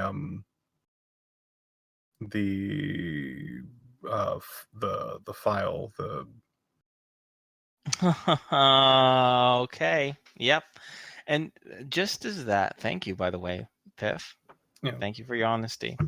And Cal is he looks up and he goes, "Oh, so are we done now?" And he looks down and he does one last flick of his thumb. His eyes widen a little bit. And I'm sorry, Patrick. Mhm. Wait, I'll give you a moment to react to this. He purses his lips and he brings his hand up, and it's clear that that is a very clear smashing maneuver. You gotta split a few seconds to stop him.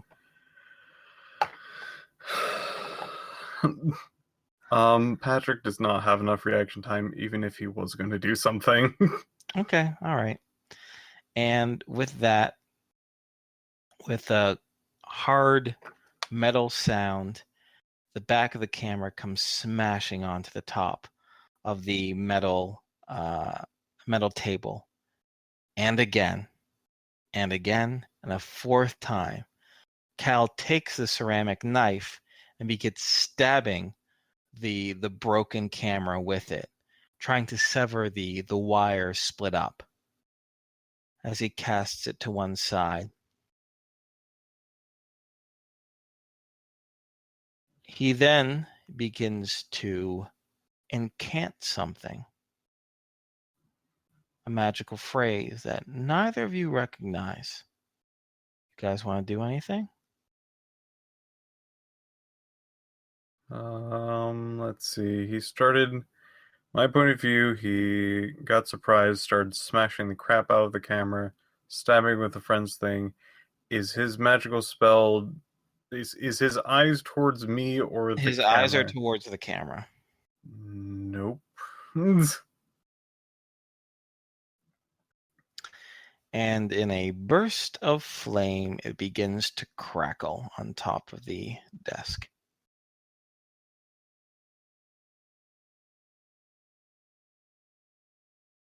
As the camera, what's left of it, continues to smoke, Kyle's going to look at both you and Alicia and Al, and he'll say,